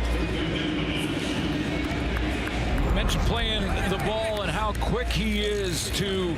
This is Nick Dembski. This is one of the toughest guys to cover for defensive backs, let alone middle linebackers, and Quentin McManus closes quickly. That's a couple of knockdowns and passes defended when Dembski's been the intended target. Jamison Sheehan back at his 30. 2 back in the return, along with Janarian Grant, Deontay McMahon. Will be at the top of your screen. And that one is heading left to Grant. 49-yard punt. The flag comes out right away as he is pushed out of bounds. Brandon Alexander on the coverage. And just a gorgeous night in Vancouver. Beautiful BC plays their first Grey Cup in 10 years. It's a 10-10 tie, third quarter.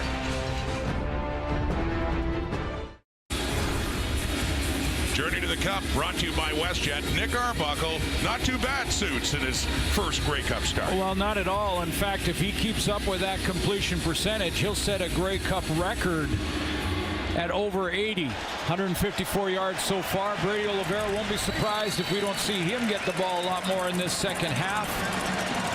And we got a 1-point game. And the Argos further back after a holding penalty on the punt return. So Nick Arbuckle barely out of his end zone here in the first down from the 8, throwing off the rookie Kevin Mittal has a Grey Cup catch. A star at Laval.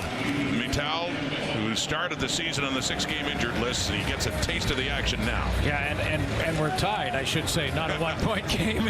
And that big number 10 on that catch on first down put Nick Arbuckle in second and manageable here.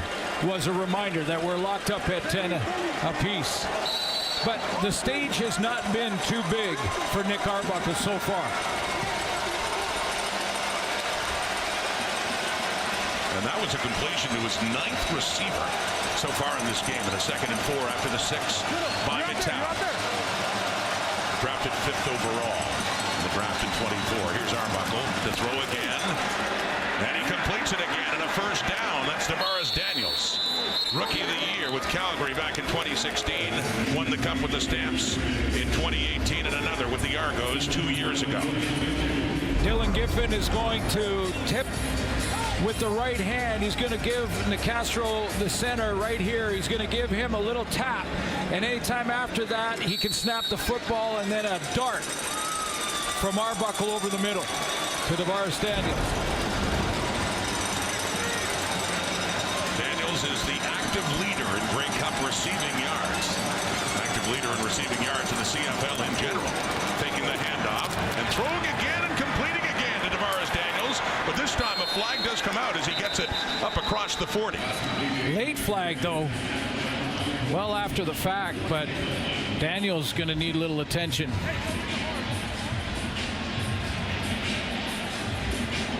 Going to say that tap from Dylan Giffen there to Nicastro on snap count. Contact on the receiver. Winnipeg number 32. The penalty is declined because the gain is greater. The result of the play is a first down for Toronto. This Grey Cup crowd here in Vancouver really feels like and sounds like a Winnipeg crowd. And of course, they would travel well getting out here from the west, and a little tougher for Argo fans to make that long trip, but that's why the center and guard have that communication without verbal communication, and that's great second effort from Daniels. They got good practice last week in Montreal with all those air horns. Absolutely. Having to deal with that as a visiting team, and they wound up winning that game with Arbuckle coming on for the injured Chad Kelly in the fourth quarter. Here now in the third in the Grey Cup, and running is Kadeem Carey, who breaks a tackle. One of the best at breaking tackles and picking up more yardage, as he has a good pickup there on first down of 7 yards, and a 2nd and 3 coming up. Almost looks like when you've watched Kadeem Carey play throughout the years that he is out of control when he's running, but he's not. He's in complete control. It just looks like he's out of control, which makes him a tough target to hit. He's hopping, he's twisting, he's pounding, he's diving. Nice gain on first down. This is already a successful drive for the Argos, because even if they have... And he completes it again, and a first down. That's DeVaris Daniels. Rookie of the Year with Calgary back in 2016. Won the Cup with the Stamps in 2018, and another with the Argos 2 years ago. Dylan Giffen is going to tip with the right hand. He's going to give Nicastro, the center, right here. He's going to give him a little tap. And anytime after that, he can snap the football, and then a dart from Arbuckle over the middle to DeVaris Daniels. Daniels is the active leader in Grey Cup receiving yards. Active leader in receiving yards in the CFL in general. Taking the handoff and throwing again and completing again to DeVaris Daniels. But this time a flag does come out as he gets it up across the 40. Late flag, though. Well after the fact, but Daniels going to need a little attention. I was going to say that tap from Dylan Giffen there to Nicastro on snap count. Contact on the receiver. Winnipeg number 32. The penalty is declined because the gain is greater. The result of the play is a first down for Toronto. This Grey Cup crowd here in Vancouver really feels like and sounds like a Winnipeg crowd. And of course, they would travel well getting out here from the west, and a little tougher for Argo fans to make that long trip, but that's why the center and guard have that communication without verbal communication, and that's great second effort from Daniels. They got good practice last week in Montreal with all those air horns. Absolutely. Having to deal with that as a visiting team, and they wound up winning that game with Arbuckle coming on for the injured Chad Kelly in the fourth quarter. Here now in the third in the Grey Cup, and running is Kadeem Carey, who breaks a tackle.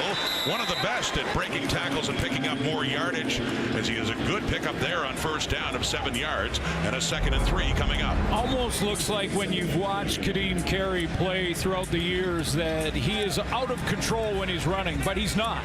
He's in complete control. It just looks like he's out of control, which makes him a tough target to hit. He's hopping, he's twisting, he's pounding, he's diving. Nice gain on first down. This is already a successful drive for the Argos, because even if they have to punt from here, they've swapped field position. Kadeem Carey was third in the CFL in rushing yards with 1,005. Led the CFL in rushing 2 years ago when he was with the Stampeders. 2nd and 3, flags out. And Carey has it. Now, it did look like one of the waggling receivers for the Argos might have crossed the line of scrimmage well before the snap of the ball. We better, we better explain the waggling. It was Kevin Mital that was offside. He was in that neutral zone, and if you're just watching your first Canadian Football League game, the waggle is that motion before the snap of the ball that receivers are allowed to hit the line running going downhill. Hey, hold on, Nick. Hold on, Nick. And it looks like they may have, the command center may have in real time just come down and said he was actually onside, and they're going to give him the play. On review by the replay official, there is no penalty for Toronto being offside. There was have another look. There's a first down for Toronto. Look at number 10. He's right. Well, looks like you're right. It was left foot. Stop the huddle. That left foot hadn't touched. The ball was snapped. Good look by the command center, because when you watch that game speed, it looks like he's across, but the replay does say otherwise. Toronto 53 and a 1st and 10, Argos. Tie game. Deontay McMahon, the running back, a fake to him, and a throw, and it coming back to the ball. Incomplete pass now. That was Daniels with Nick Taylor on him. See what they did there with Dante McMahon, getting him running across the formation. And Matt Dunnigan at halftime in our panel talked about getting the ball to number 24 a little bit more. He had some big plays. One was taken back because of dual holding calls at the line of scrimmage. But I would agree with our Hall of Fame quarterback that getting 24 the ball could create something. 53-yard line, just inside the Argo zone in the 2nd and 10. Arbuckle, pressure coming, and they bat it away. It's a loose ball, still loose, but it looks like ultimately the Argos get on it. It looks like the center, Peter Nicastro, scrambling to pick up that football after Willie Jefferson came in and slapped the ball out of the hands of Nick Arbuckle. Willie Jefferson is such a unique athlete at the rush end position. That's the outstanding lineman of the year in Ryan Hunter. He's going one-on-one with at left tackle. Great feet and hands around the corner, and the strip on Nick Arbuckle. There aren't too many in the history of this game that have had a reach as great as Willie Jefferson. It could be a nightmare for quarterbacks. Nearly there for the Argos, who at least get to kick it away. Haggerty again. And back for Lucky Whitehead. Inside is 15, right down to the 10. Oh. Ball comes out. Who has it? Whitehead coughed it up, and the Argos recover. Biggest turnover so far in this game. And once again, it's the Bombers who lose the ball. Argos winning the turnover battle in this game, and they are set up nicely in a 10-10 tie. Fraser Sopik knocks it loose.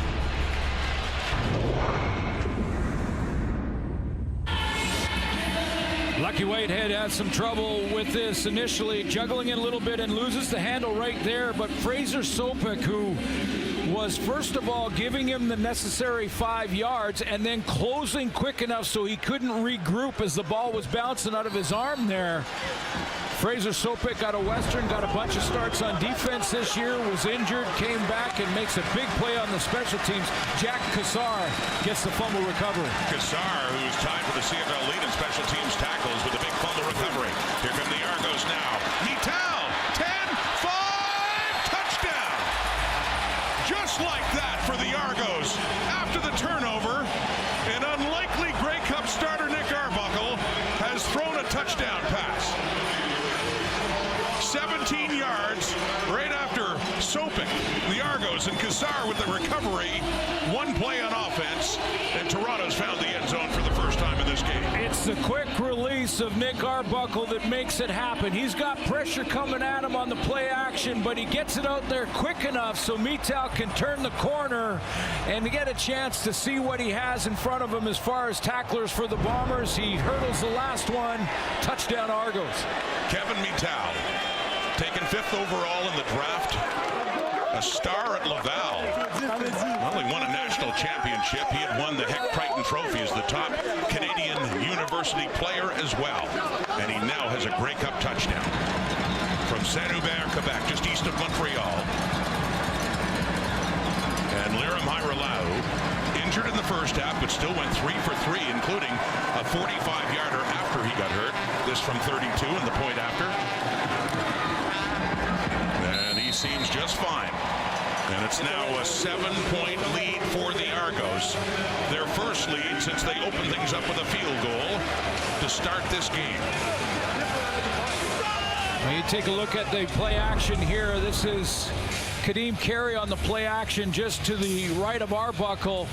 And Mitel comes down in motion and then shoots out to the flat. But see that pressure so quick on Arbuckle, he's got to have that quick release or that play doesn't happen. Diedrich Nichols got caught underneath, so he didn't have the angle to make the tackle, and Mitel at the other end will hurdle the final tackler for the Bombers. Big play off the turnover. We always talk about the importance of points off turnovers. The Argos get it there. Turnovers a factor, Suits, in the regular season. In the 2 games that these two teams played, Winnipeg turned it over 9 times, Toronto only 3.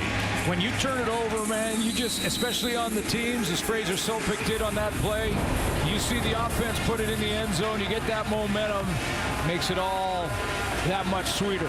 Well, you talk about Canadian University success. Sopik was a star linebacker at Western and top player in the Vanier Cup back in 2017 on defense. And Kevin Mitel, the star from Laval, gets that touchdown. And Lucky Whitehead, who coughed up the ball last time, has it there up to the Winnipeg 35. And Collaros and the Bombers now find themselves in a 7-point hole. Yeah, a little more sense of urgency, but not panic. And there's no one that knows that better than a guy who started in 5 consecutive Grey Cups. In 8 possessions, the Winnipeg offense, 4 2-and-outs. 1 pass was picked off. And don't forget the lost fumble in the punt. Most recently on special teams for the Bombers. But offense back out now. Collaros faking the handoff, throwing it off to the left, and it's incomplete. Intended for Nick Dembski, who has been a star for years with the Bombers, but still does not have a catch in this game, and he is slow to get up. Doesn't have a catch because of the play of Wynn McManus on a couple of those middle routes that Nick Dembski has run so far tonight. This one, not like that. He's away from the middle linebacker out on the sideline, but when he reached out for that, something happened with that right leg.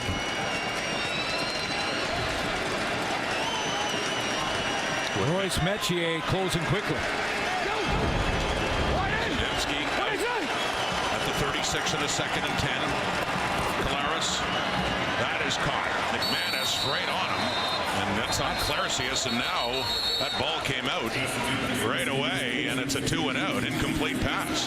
That's the 3rd pass breakup that Wynton McManus has executed in this game. I mean, any of those inside routes, he is breaking hard on him. So another 2-and-out for Winnipeg as the momentum is clearly swung in favor of the double blue with Deontay McMahon back there with Janarian Grant. One of the ways that Zach Collaros can try to get Wynton McManus out of that area is to have an over and under look. Under receiver to try and pull him up. There's Janarian Grant. The flag comes out too as he's pushed out of bounds and around the Argo 40. McManus, leader of that Argo defense. Matthew Shinetti is going to have more on him and the impact he's had with Toronto in 2024.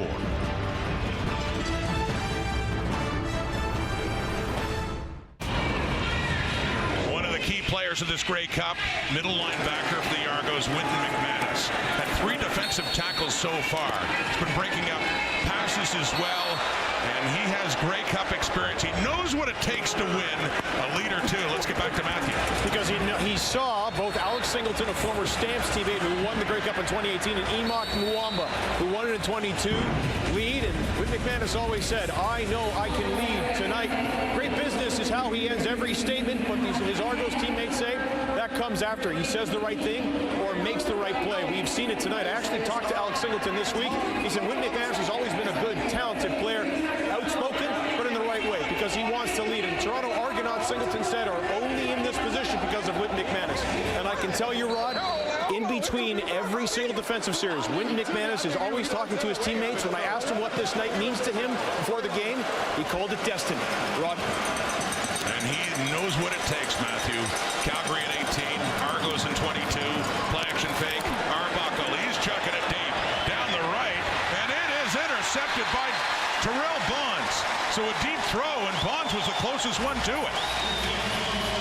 First year in the CFL, Terrell Bonds, and the first real mistake made by Arbuckle, and it cost them too. Winnipeg football. Trying to go deep down the sideline, and Arbuckle throws it inside. Just a communication issue with his receiver in Coxie. He thought Coxie was going to make that inside move and stay on the inside of the seam, right on the numbers. Arbuckle threw it to the outside shoulder, and Terrell Bond says thank you very much and gathers that one up. Bonds hangs on, gets the pick, and Bombers with the ball at their own 40. On the first down, Oliveira, they're trying to get him going. He breaks through. What a run by Brady Oliveira, and it's not over yet. Finally tackled by Benji Franklin inside the Toronto 35 and a 35-yard pickup. Wynton McManus gets caught in the wash. He's the guy you first think is going to make the tackle, but he gets caught in the wash here as Brady Oliveira goes off that left side. Inside to the right of Collaros, but then breaks it to the left, and that's where Wynton McManus got caught in the line of scrimmage. He couldn't get there for the tackle. No Wynton McManus. Runs through it there, and away he goes. First down for the Bombers this half. A big one it is, down to the Toronto 35. Back in number 20's hands, Brady Oliveira. Most outstanding player in the CFL in 2024. And someone has mentioned seems to get better as the stakes get higher. 119 yards in the Grey Cup last year, and this is what he's done in his last 5 playoff and Grey Cup games. And remember, all games considered, playoffs or regular season, he is 65 on the just letting Zach Collaros call the play there so everyone can listen in, but he is 21-1 when he gets 100 yards. Got 3 more. Toronto 32. Bombers down 7, but they're moving well right now. Collaros has time. Looks to the left. Going up to high point it, but no. Mark Milton is in on the coverage on Ontario Wilson, who had a big play earlier in this game in the first half, and oh boy, blood in the hand, the throwing hand of Zach Collaros as he heads off the field in the 3rd down, and a field goal situation coming up here for Winnipeg. Well, that's more than just a little cut too. That's the throwing hand, and he's going to have to get that wrapped up, and what kind of accuracy and control will he have after they get that cleaned up? And that looked like the tip of his finger might be a little loose there. Sergio Castillo 1 for 1 on the night. Make that 2 for 2, and he still is perfect in Grey Cup play. That's now 8 for 8 over the span of 3 Grey Cup games for Castillo. 3 points on the board in a 17-13 game. Yeah, they're going to have to go in and probably add some quick stitches to that cut. That was a deep cut on the index finger of his throwing hand. See what happens. Parrish off the edge. Does he follow through and hits him?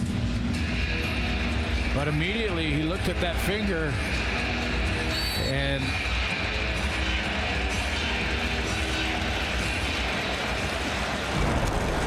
might need a couple of stitches. Terry Wilson warming up in the bullpen. Terry Wilson, in his first year, he has Winnipeg's 1 touchdown in this game in short yardage. Started the year as a 3rd stringer behind Collaros and Chris Strebler. Here's a throw to David Ungerer. He's got that. Ungerer still on his feet. He's driving through up near midfield. Gain of 15 yards. Started his career with the Hamilton Tiger Cats, and part of the Ticats run to the Grey Cup back in 2021, which they lost to Winnipeg. What a big catch by Ungerer in that Eastern Final from Arbuckle when they had to maintain and hold on to the lead for 1 full quarter in Montreal. Big catch for a first down in that one, and gets a first down on that catch here in in the championship. He has 4 catches for 29 yards. And Nick Arbuckle, last possession, threw an interception. Earlier, threw a touchdown pass. They're running the ball. There now. The toss inside to Janarian Grant and his old friend Willie Jefferson. Ex-teammate said, "Sorry, my friend, you're not going anywhere." And a little headbutt to say hello afterwards. Well, sometimes you play the game with your athleticism, and sometimes you play it with your head. You're making decisions, and you can see how Willie Jefferson quickly made the right decision to stay wide and not bite down low after that run fake in the middle. He just stayed wide, saw Janarian Grant coming around, didn't throw him to the turf and create a penalty. He just wrapped him up with those big arms, said, "That's it, you're not going anywhere." They won 2 Grey Cups together with Winnipeg, but only one gets a ring this time around. 17-13 game. Late third quarter, Arbuckle throwing in a 2nd and 19, and that's over the head of Ungerer. So with time running out here in quarter number 3, the Argos and John Haggerty coming on to punt it away. Yeah, it's sort of back and forth between these two teams. The interception by Arbuckle in the last series, he gets bailed out by his defensive back, Mark Milton. I should never call the fucking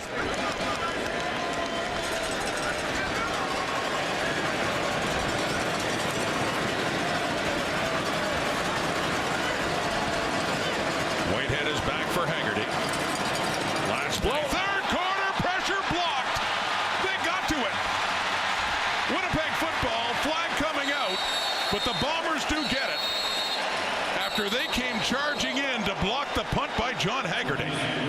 That's Michael Ayers, one of the great special teamers in Winnipeg, and the officials discuss. A flag did come out afterwards. Completely unblocked.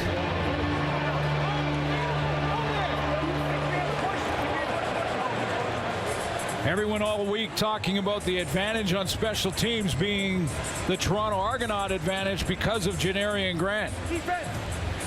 Defense! But the Bombers have a chance to influence who wins on special teams with this play. That's Michael Ayers off the edge, clean, unblocked, right at the block point as to not run into Haggerty and cause a roughing the kicker.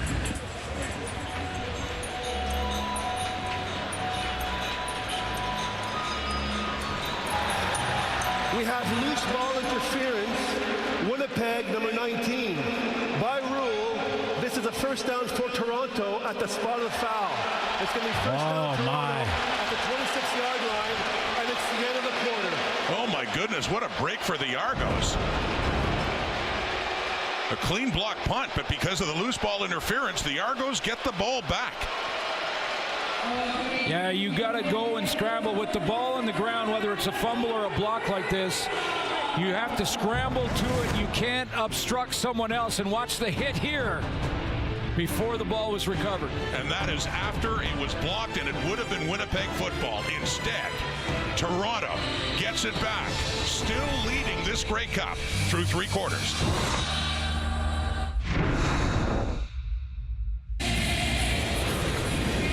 We show you the stats through 3 quarters. This is after what is looming is one of the most significant moments of this game, when it looked like Winnipeg had blocked a punt they had, but interference on trying to recover it. That penalty gave Toronto, Glenn Sitter, the ball now to start the 4th quarter. Yeah, when there's a loose ball and you can't obstruct. So you and I are going and trying to get after the football as quickly as we can. I can't block you to get to the ball. If I do, I get a penalty. Possession goes to the other team, and that's exactly what happens. Big penalty in this game, big turnover. We'll see if the Bomber defense can mitigate the damage here, but that push was the obstruction, and if he doesn't and Toronto recovers, it was 3rd down, so Winnipeg still would have had the ball. That was Kyrie Wilson coming in and Brian Haralamana. So a good break for the Argos here that on a couple of key special teams plays, Winnipeg thought they had one there. Instead, Arbuckle throwing, it is caught and hit right away. Tyrell Ford into Mackay Polk, who a little slow getting up, but 2nd down coming up. Mackay Polk took some hits like that in the Eastern Final, and I asked Ryan Dinwiddie, his head coach, I said, was he banged up? Was he hurt? Was he okay? He said, no. I went to him and I said, you're from Northern California, man. You're tough. Get back up there and get back in. That was a shot right on the hip by Tyrell Ford, but he's good to go. 2nd and 2. Arbuckle. Knocked down. Willie. Intercepted. Willie Jefferson. One of the tallest players in the CFL. Mentioned earlier, he was a nightmare for opposing quarterbacks. Demonstrating why again. Looked like he had knocked it down, but it never touched the ground. And there is a turnover for Winnipeg. You know, sometimes he doesn't even try to get to the quarterback because he understands the game so well. He's just going to play right in front of the throwing lane. He does it all the time, and this time, forget about the knockdown. He makes the catch. That's difficult to do. You do that 20 times, you're not going to make one of them. I mean, this is the athlete that is Willie Jefferson. There's Richie Hall, longtime defensive coordinator and still helping out. And Jordan Younger, loving that. Willie Jefferson came into this Grey Cup with 4 sacks, 2 knockdowns. Well, he's got a couple of sacks, and now he has a pick in this Grey Cup. Terry Wilson is in. Zach Collaros had the cut hand before, and that first pass is brought by Brady Oliveira. Wynn McManus coming in, and Isaac D'Arcangelo. So still work being done to Zach Collaros on that finger. And Brady Oliveira trying to tell the young quarterback, Terry Wilson, that was on him, but throw was behind him, and got to be careful with Wynn McManus closing that quickly. So a look at his NCAA stats coming out of New Mexico, Terry Wilson. So 4 for 12 in second down conversions of the Bombers, and Wilson standing in, has time, and no, incomplete. Flag. A flag does come out, though. Lots of Argos around. It's like a PI coming up here for Toronto.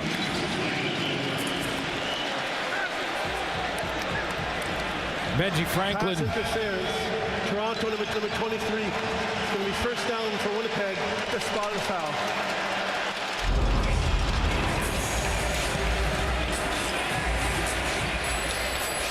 Benji Franklin with the jam right here.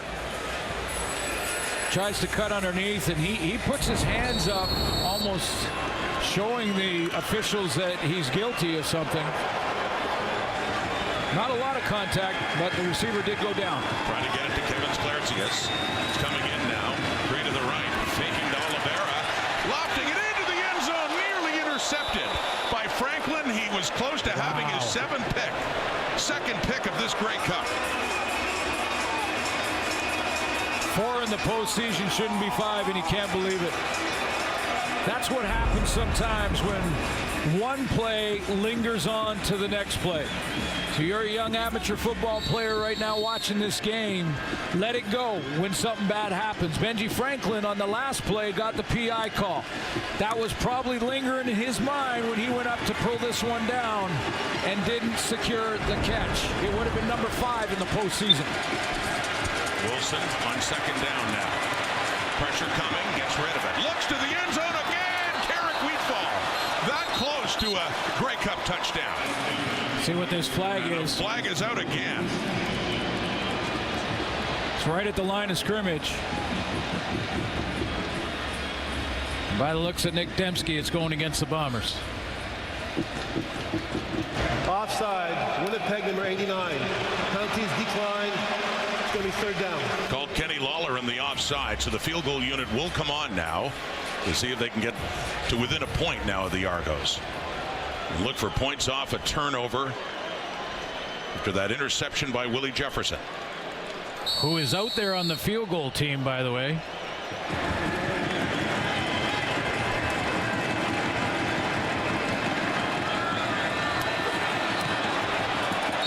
Castillo, another one, and more flags as well. Yeah, I think Benji Franklin was offside.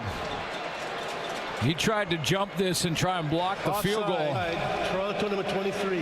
That penalty is declined. The result of the play is a field goal. Mike O'Shea's not taking points off the board. Nope, they get the 3 right now. Get it to a 17-16 Argo lead. Running through our veins, and we'll die trying to save our family name where the whippoorwills will. The coyotes cry way back in the holler where the moon shines. 12.5 minutes in the fourth quarter. Zach Collaros has come back on the field. He'd been missing for several minutes. Late in the third quarter, suffered a cut on his throwing hand. So back, see if he can still throw a football here. Argo football now. The 40. There's Kadeen Carey button heads with Greta Cramdy. Well, they went in and did some work on that finger, and he's got it taped up. Like when he tried to throw a couple of down on the sideline here, it looked like he was in a little bit of pain, but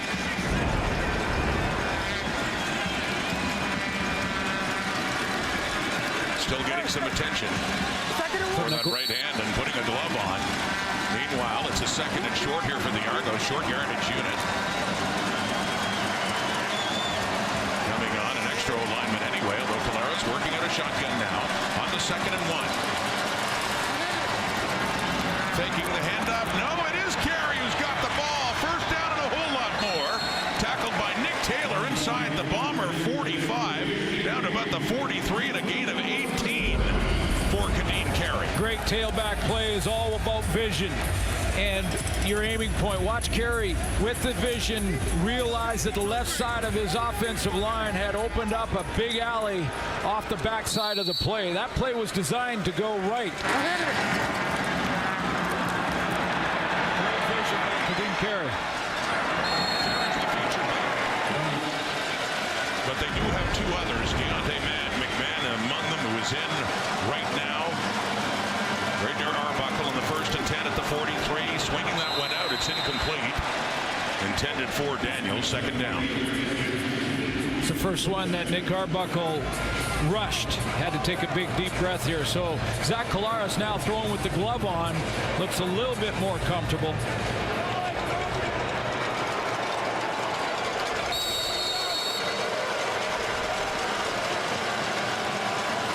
Second and long coming up here for Arbuckle and the Argos. They are 12 for 22 on 2nd down conversion.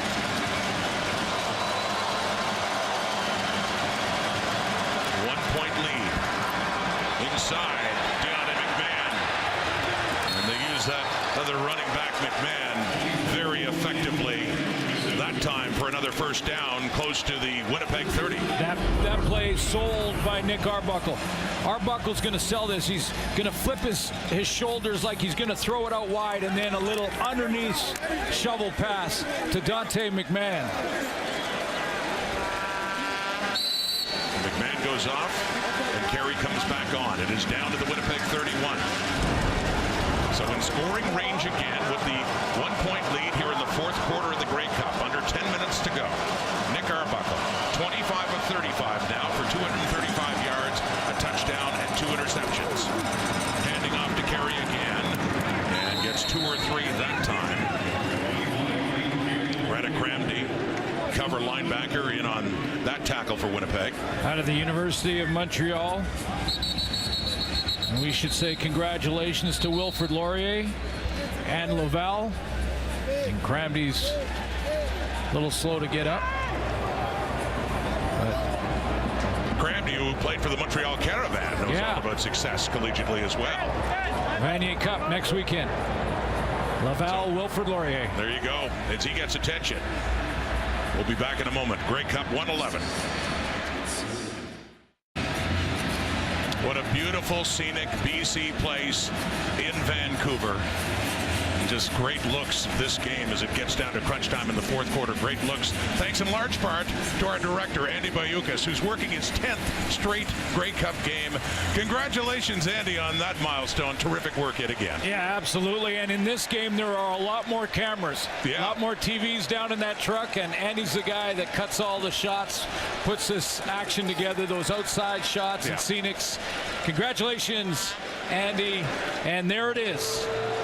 Being brought in by the Mounties to the Grey Cup Championship. Oh, man.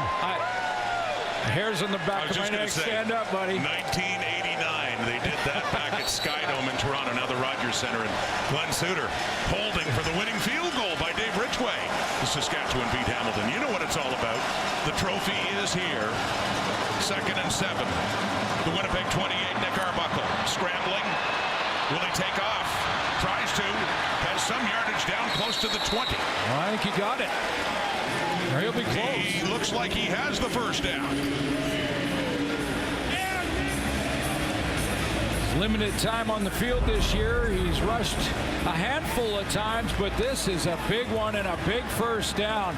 He's going to climb the pocket first with his eyes downfield. A little bounce outside and then up the middle. One-on-one with Tony Jones and makes him miss to get the extra 3 for the first. What a moment for Nick Arbuckle. Yes, he's thrown a couple of interceptions, but also a touchdown pass. In a game a few weeks ago, you would have thought you were crazy if you thought he had a chance of starting in it. Fate has dealt him this hand at the Winnipeg 21 and a 1st and 10. There's Carey, and he is met by a bunch of Bombers, but somehow he still manages to squeeze out a few more yards and work it down closer to the 15.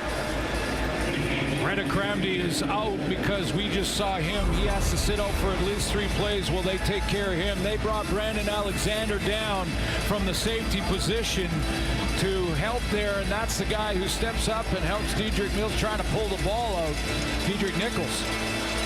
So Brandon Alexander playing down close to the line of scrimmage now, but the Bombers need to stop right here. They're in range to make it a 4-point game, but they're thinking end zone. What a big second down coming up here for both sides halfway through this 4th quarter.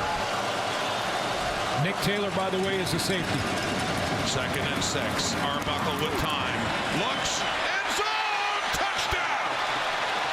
Dejan Brissett. 17-yard Grey Cup touchdown. Arbuckle has thrown another one, and the Argos increase their lead.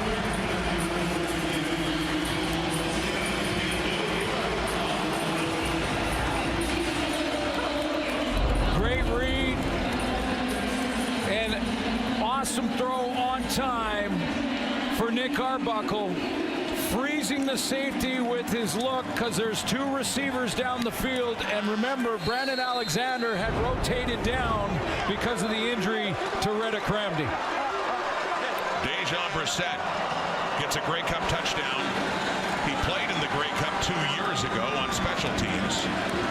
That caps off an 8-play, 70-yard drive. Haralahu back at it for another point after try. And he puts it through. And it's still a 1-score game, but it's 8 points now. The Argos, after that touchdown pass by Arbuckle, lead the Grey Cup 24-16.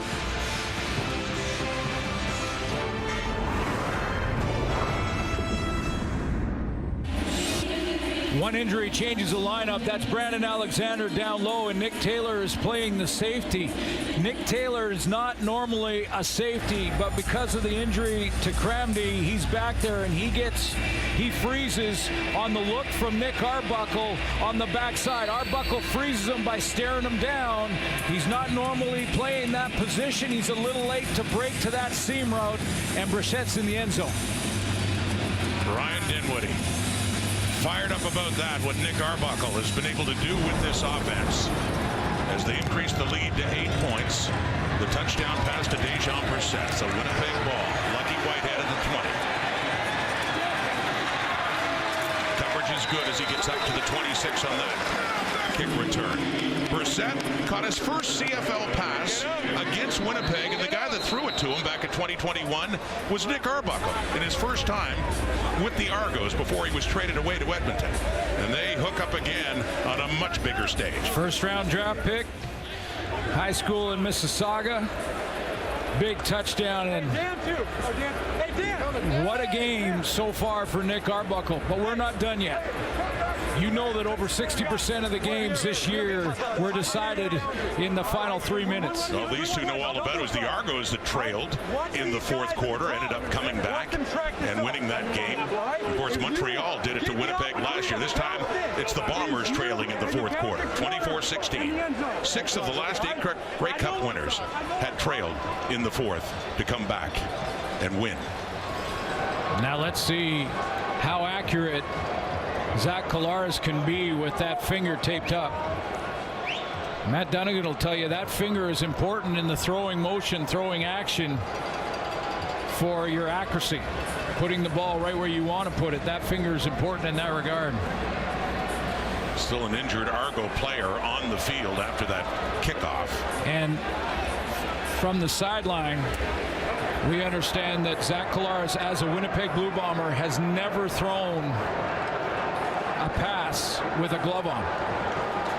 Some quarterbacks do. Some quarterbacks like throwing with gloves. There's a guy on one of our panels. Yeah. We had this discussion yesterday, Bo Levi Mitchell, and likes wearing the gloves. Absolutely, but looks like it's a receiver's glove, pass catcher's glove, and he's going to give it a shot with 7 minutes to go. Needs a drive here. Benji Franklin, the injured Argo on special teams.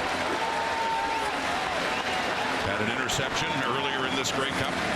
Almost a second. Almost a second one, you're right. Down in the end zone.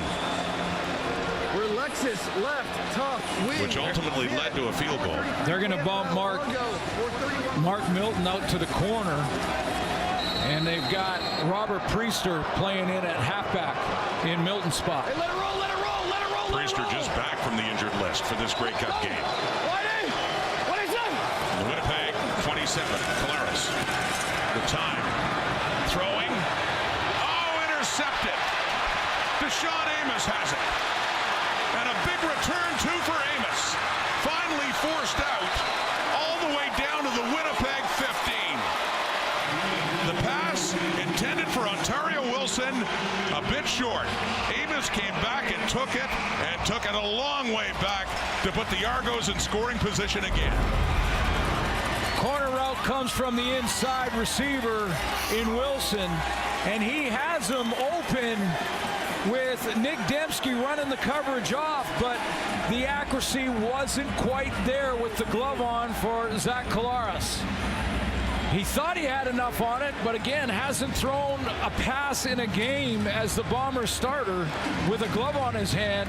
It's a little underthrown, and Amos takes it the other way. Third time the Bombers, have turned the ball over. And another costly one for Winnipeg. Toronto setting up just outside the 15, 16-yard line. A 1st and 10, and Dietrich Nichols and Peter Nicastro getting into it with flags coming out.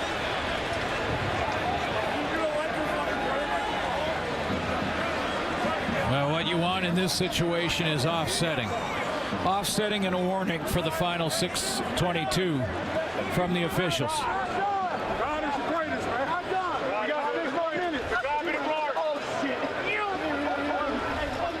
Deshaun Amos, another one of those ex-Stampeders now in these Argos, like Kadeem Carey, Royce Metier, Tunde Adeleke, Tavares Daniels, quite a few of them. He used to be in Calgary.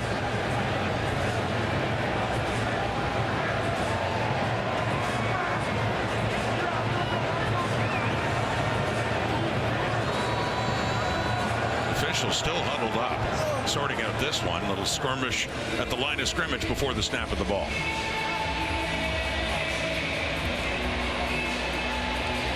The Bombers defensively right now, Rod, have got to try and strip the ball. I mean, you got to believe on first down that Ryan Dinwiddie, although with the way Nick Arbuckle is playing, Ryan Dinwiddie might, who's also calling the plays as the head coach and OC, might decide to just let him go out and throw the football on first down.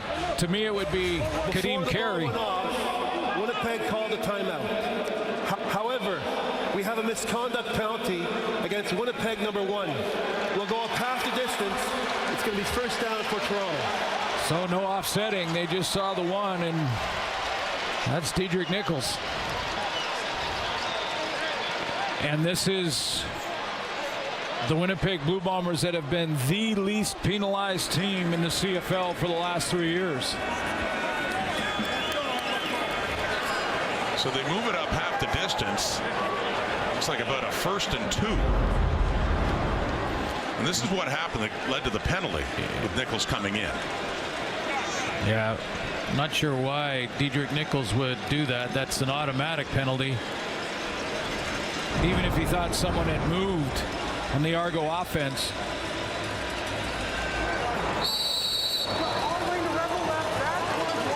Well, at the very least, looming is a 2-score game. So close to field goal range, but a great opportunity here now. 5th trip to the red zone. They've got a couple of touchdowns. Looking for another here, a 1st and goal. Carey. 2nd down. Michael Griffin made a nice play right in the hole to get this opportunity for his defense. Get a stop here, mitigate the damage, because there's still plenty of time. We've seen 3 possessions, 3 scores in the final 3 minutes, let alone 6. Just moments ago, the Argos found the end zone when Arbuckle hit Dejon Brissett. Jordan Younger, big challenge for his defense now. Does he send full pressure?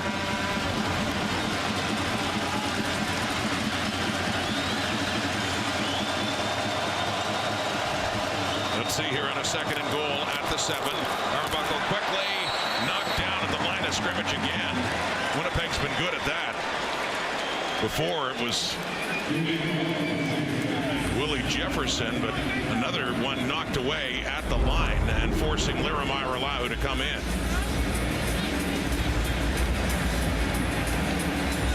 Taiwan Garbutt off the edge, times his jump.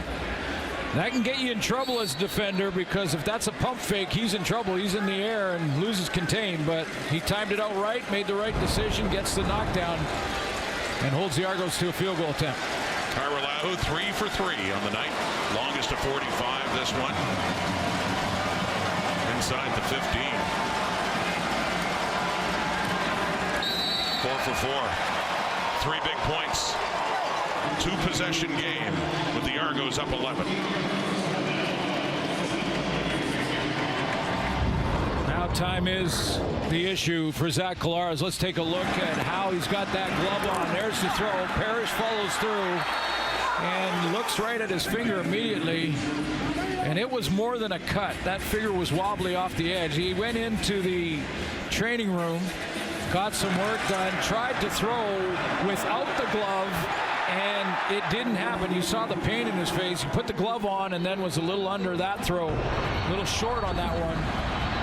That was intercepted. Big return by Amos as well to set up a field goal. The Argos with 13 points off turnovers in a 27-16 game. And there's a momentary distraction that our cameras will not show you for understandable reasons. If you're wondering why we have a wait. Timer, please reset the game clock to 5:11.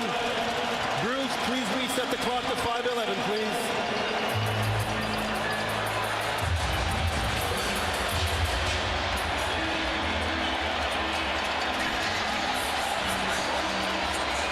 Point lead. 2-possession game. Bombers in a hole with 5:11 left in the 4th quarter.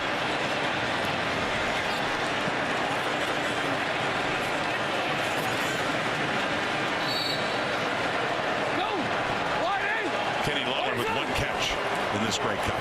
4-man rush. Collaros to the left, and that is caught. Oliveira takes it up near a 1st down, near the 50. This game for the Bombers is really mirroring their regular season. They started out 0-4. Brady Oliveira wasn't completely healthy. They lost 2 of their top targets in Kenny Lawler and Dalton Schoen.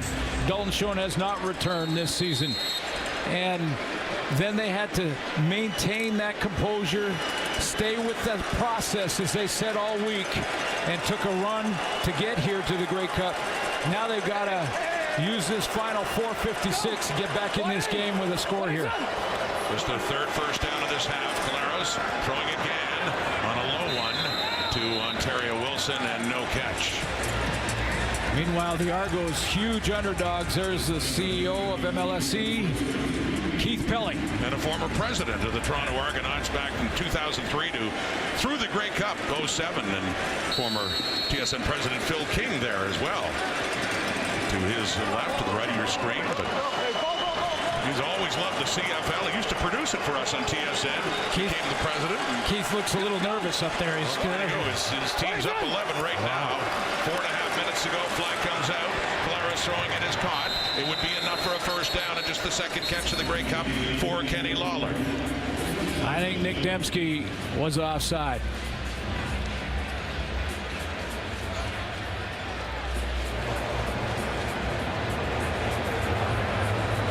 Not sure if there was any early movement from the interior of that D line. Offside. Winnipeg, number 10. The 5-yard penalty will replay second down. Negating that first down pass as well, as time is of the essence now for the Bombers. Back to your waggle. That's the waggle to the line of scrimmage. You're allowed to get a full run, but you can see before the snap, it's a good 2 yards past the line of scrimmage. Second down and 15. Collaros flushed out. Throws on the move. And coming back to the ball there is Kevin Clarcius. That's a great catch. Gives him a chance. The catch. It does indeed. It'll be a third and still a couple of yards shy.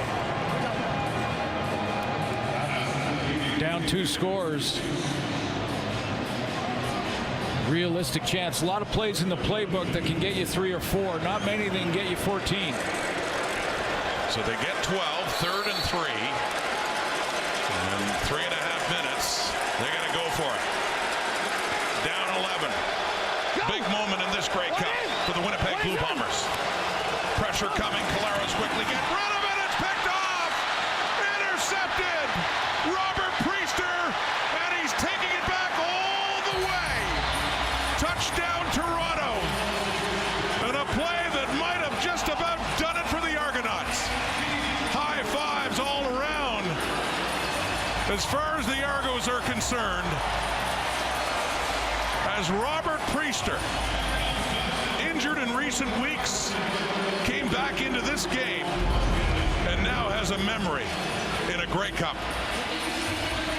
Came back in recent weeks from that injury, Rob, but is a veteran player that got the starts early before he was hurt. And he just jumped the look from Zach Collaros and took it to the house.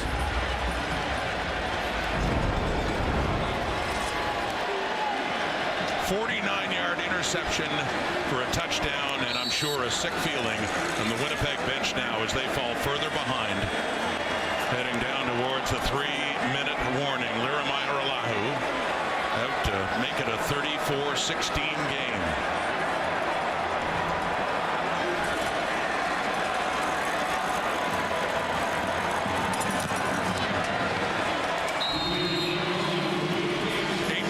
Difference. 3 scores. Argos in charge, looking for their 19th Grey Cup win ever.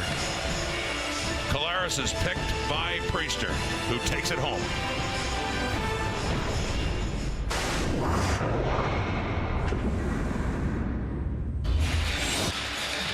Here's the pick by Robert Priester. There he is in the spotlight, and he's the former Blue Bomber from back in 2018, 3 years with the Argos, and Nick Dembski on that curl route just doesn't push him off. He doesn't hit it with enough speed to get him to turn and respect that he may go deep. He hit that curl, trying to time it up on third down, wanted to open up a target quickly for Zach Collaros, but Robert Priester, the veteran, takes it to the house. And once again, this postseason, the defense gets a touchdown.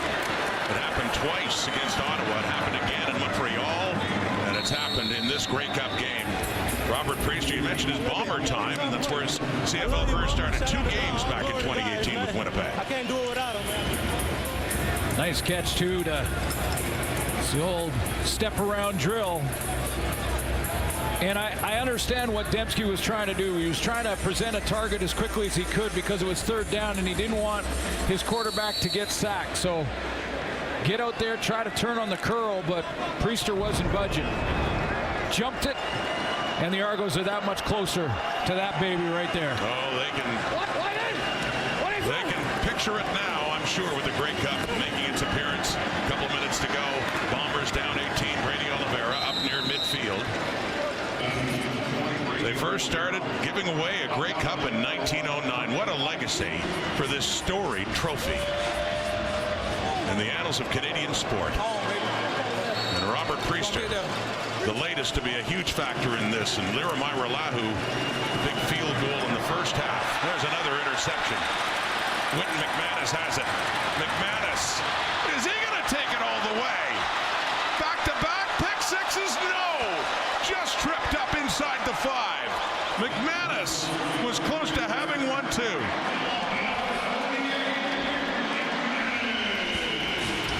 This Argo defense is just taking over. Jake Serezna, who had an outstanding season, started his CFL career in Edmonton. He's going to be the reason that Collaros throws another interception here. Number 94 steps up. He's got a one-on-one. In fact, he's double-teamed initially. He gets his hand there and tips the ball as Collaros is trying to release it right into the hands of Wynton McManus, who, I'm going to say this about Wynton McManus. He's earned that one. Sure has. He's earned that one over the playoffs in this run, this season. Well, he had an interception in the semifinal against Ottawa. He dished it off to Tavares McFadden, who took it in for a touchdown, and he gets a pick there and nearly a touchdown. Serezna, one of the key additions by trade with Edmonton in the offseason. What a difference he's made up front. First and goal. We didn't get the touchdown, but the Argos are close to another. 3-2-1 touchdown. Kadeem Carey has a Grey Cup touchdown. And Kadeem Carey is going to get a Grey Cup ring as the guy, the starting tailback in Toronto. He saw his new teammates hoist the Grey Cup with Calgary back in 2018. But he finds the end zone, and the Argos are really pouring it on now. And he's chipped in. It's been a quiet 80 yards for Kadeem Carey to help in providing some balance in this offense for Nick Arbuckle. But what a journey for Arbuckle. And to be thrust into this position, the stage was never too big for him from the very first snap to that one right there. Lahu again. That leg seems just fine. 41-16. And a rout now. The previous 2 Grey Cups that were heartbreakers for Winnipeg were down to the final plays. And this one has emerged differently, thanks in large part to the defense of the Toronto Argonauts. Well, and complimentary football. I mean, we thought that for the, most people thought that for the Argos to pull off the upset with the heavily favored Winnipeg Blue Bombers coming into this, they'd have to play great on defense, maybe get a turnover or 2, and win the special teams battle. Well, the special teams will call a push, but they certainly won when their defense was on the field. And turnovers looming large, mentioning it before, 6-3 in favor of 9-3 in favor of Toronto in the regular season, and it's 5-2 in favor of the Argos. They're a +3 in the turnover department in this game. And oh yes, compliments too for the Argo offense, but 27 points off turnovers, and that has really helped open this game up. Against Mike O'Shea, a Hall of Fame linebacker, spent much of his CFL playing career with the Argos, won championships there, but not feeling good about things now with Lucky Whitehead on the return and up across the 35. And your point about the Argos in the complementary game, certainly last week too, when they had touchdown and special teams defense and of course offense. And a big part of this storyline, of course, is the injury to Zach Collaros and that throwing hand. It's a one-possession game at that point.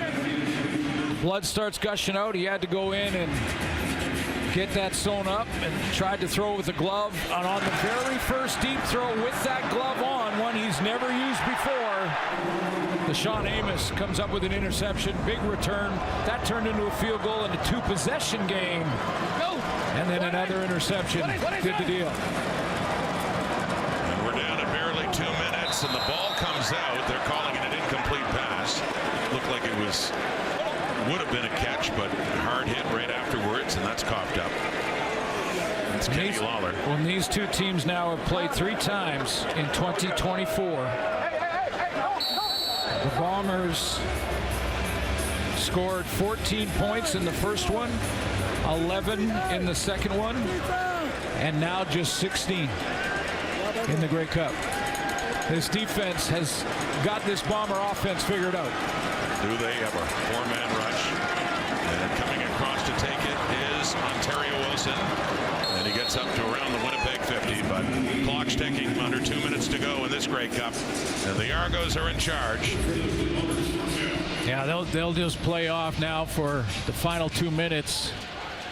DBs are gonna loosen up. Wynn McManus will line up deeper.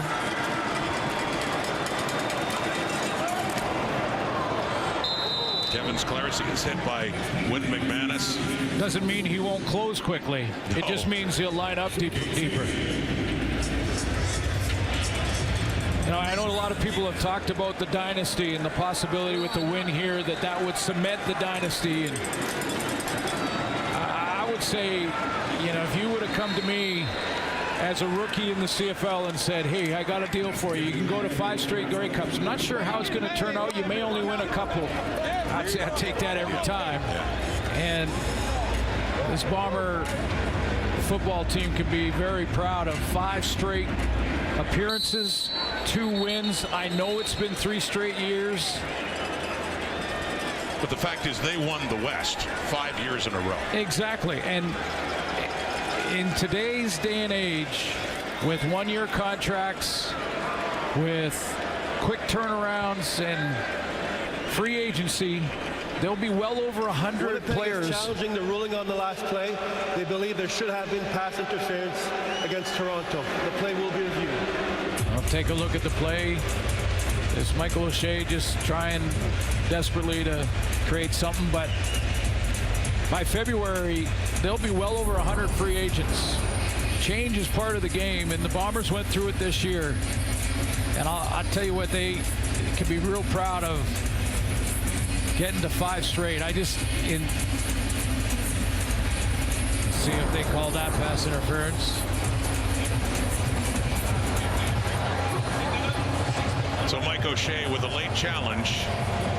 And here's the decision of the command center. Upon further review, the ruling on the field is overturned. We have pass interference, Toronto number 1. It's going to be first down Winnipeg at the 47-yard line. Calling Tunde Adeleke, a very experienced Grey Cup player, too, with Calgary in 17 and 18, later with Hamilton in 19 and again in 21. Losing to Winnipeg those years, and the bucket comes out for Ryan Dinwiddie. As play goes on, Collaros hitting Wheatfall, and McManus in pursuit there with Milton. But the celebration already started at the Argos sideline. Ryan Dinwiddie, 4 years as a head coach in Toronto. 3 first-place finishes, a second-place one this year, but about to celebrate his second Grey Cup title as a head coach. Back to Nick Dembski. One of the keys to this game defensively has been the play of McManus, who is the leader of that defense, and had a good talk with Dinwiddie, who's getting that double shot of Gatorade. He had to hear about his Grey Cup start as a quarterback all over again this week because of the storyline with Arbuckle, and I'm sure he wasn't too happy having to talk about that again. But well, he was very careful though to make sure we all knew it's completely different story and a different quarterback. You know, a guy who has lots of experience, who had 25 starts, who's been on a lot of different teams and a lot of different systems. And as we talked about off the top, the 2 of them Dinwiddie and Arbuckle. Great trust between the two. It has paid off today, hasn't it? That one, Kenny Lawler gets it, tries to get up again before he's touched, but 1:12 on the clock now until the Argos can celebrate and hoist the trophy. One thing I can tell from this game, and one of the keys to this win, is going to be 48. He did his homework on Dembski because he was the intended target with all those plays that Winston made. Dembski again, by the way, McManus helped out with this, 164 yards in interception returns. That's a Grey Cup record. And all that, most of it anyway, happening in the second half.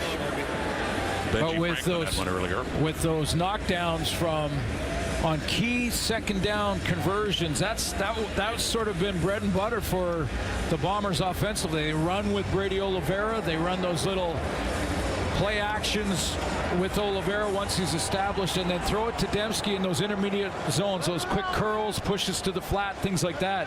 Wynton McManus had a game plan for that in this game tonight. He knocked 3 down in the first 3 quarters and then had the interception late here in the fourth when Collaros' arm got hit. And he is the injured player right now, Wynton McManus, but broken-hearted Bomber fans to be sure as the celebration continues in the Argos sideline now. That's Cameron Dukes with an embrace for Arbuckle. Dukes until recent weeks had been the number 2 quarterback.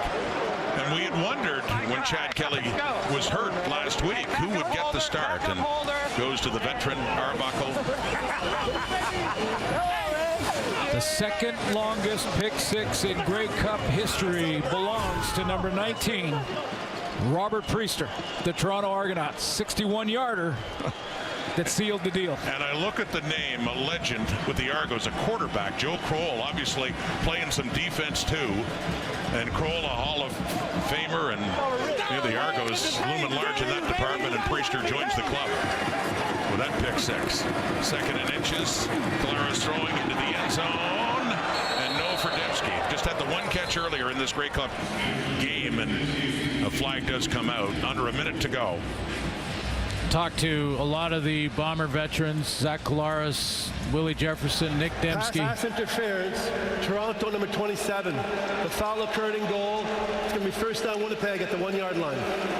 And, thought about you have to ask the question, even though their minds aren't there, but you ask the question, how much longer do you think you want to play? To a man, every veteran, the core group said, no, we're coming back. Yeah, especially with the Grey Cup in Winnipeg now. Absolutely. They all want to be back. That man, too, Stanley Bryant. Yes. Has seen both sides. One here 10 years ago with Calgary against Collaros and the Hamilton Tiger Cats. Trying to find the end zone. There they do. A touchdown for Winnipeg. Brady Oliveira with another Grey Cup touchdown. But academic at this point. Another minute to go.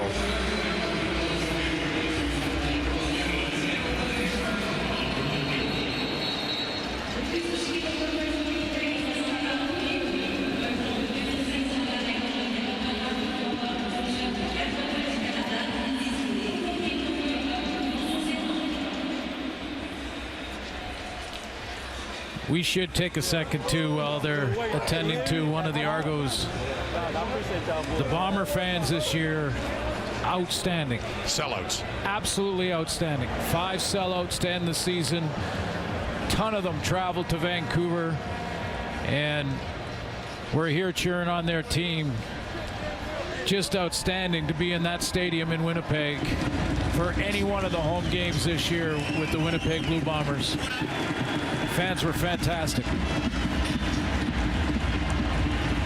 A lot of greatness to celebrate, including of that man, but the one thing about Grey Cup heartache, Bomber fans have had a lot of it because their team has gotten back so often, 5 straight, and this. Again, that's a successful story. It is, I but know they just don't feel it right now. I know. It's and they won't. They won't. I mean, if your last game is a loss, no matter where you are in the standings, you have a terrible 6 months of trying to let it go and get rid of it. That won't happen for the Argos. Well, they're going to enjoy it. By the way, about to go 8-0 in Grey Cups against Winnipeg. Wow. And also about to go 8-0 in their last Grey Cup starts. The last time they lost in a Grey Cup was on this field in 1987. Oliveira, and that's for 2. Put a couple more on and make it a 17-point game, though. 41-24, 47 seconds to go. Well, I'm not sure if there's one worse than the other when you don't win a football game, but if you go back and look at the last 2 losses, in 22, it was the block by Robbie Smith. They make that field goal, they win. In 23 last year, last play of the game, touchdown by the Montreal Alouettes and a great drive. Full credit to Cody Fajardo and that team that year, but those are heartbreaking right down to the final play. This one different journey, and it'll hurt just as much for that team, I know. Talked to Zach Collaros earlier this week and confirmed what I'd heard before, that losing a championship hurts more than winning it feels good. And that's the reality facing the Bombers again. But the Argos, on the other hand, a team that went 16. There's Larry Tannenbaum in the middle. Long time with MLSE and saw the Argos win a championship 2017 and again 2 years ago. They set up for the onside kick. High one by Castillo and coming down and touched, and Brissett. It looks like Dejon Brissett has it. Weird how people sort of gravitate to that word dynasty, because it is so rare and so difficult now in all sports with free agency, but we can almost start the conversation when it comes to the Argos. Well, this is 2 in 3 years, and they also won in 2017, so they've had a good run, and with very different teams as well. You know, I'm not ready to say it yet, but 2 in 3 years, you get one more in 25, and that discussion is on the table. And both with the backup quarterback on the field. Cameron Duke's in now, but it was Chad Kelly coming off the bench 2 years ago and helped with that Argo victory. And with Kelly injured last week and out, Nick Arbuckle, what a story.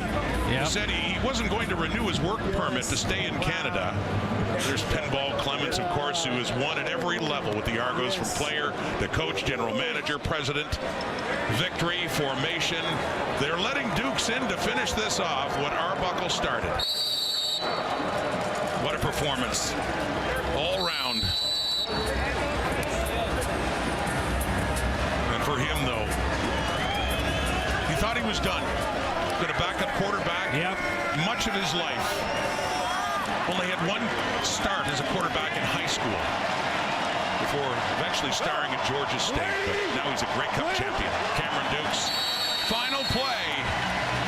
Well, they lost their #1 quarterback, but the Argos still found a way. For the second time in 3 years, Toronto is the Grey Cup champion.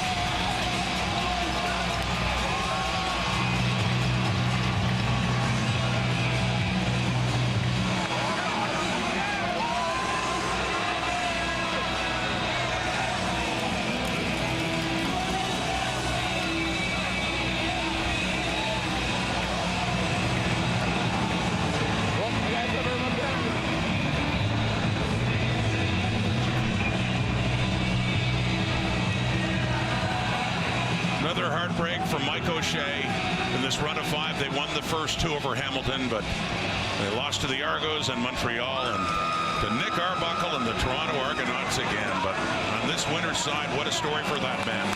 And Ryan Dinwiddie, too. Second championship as a head coach.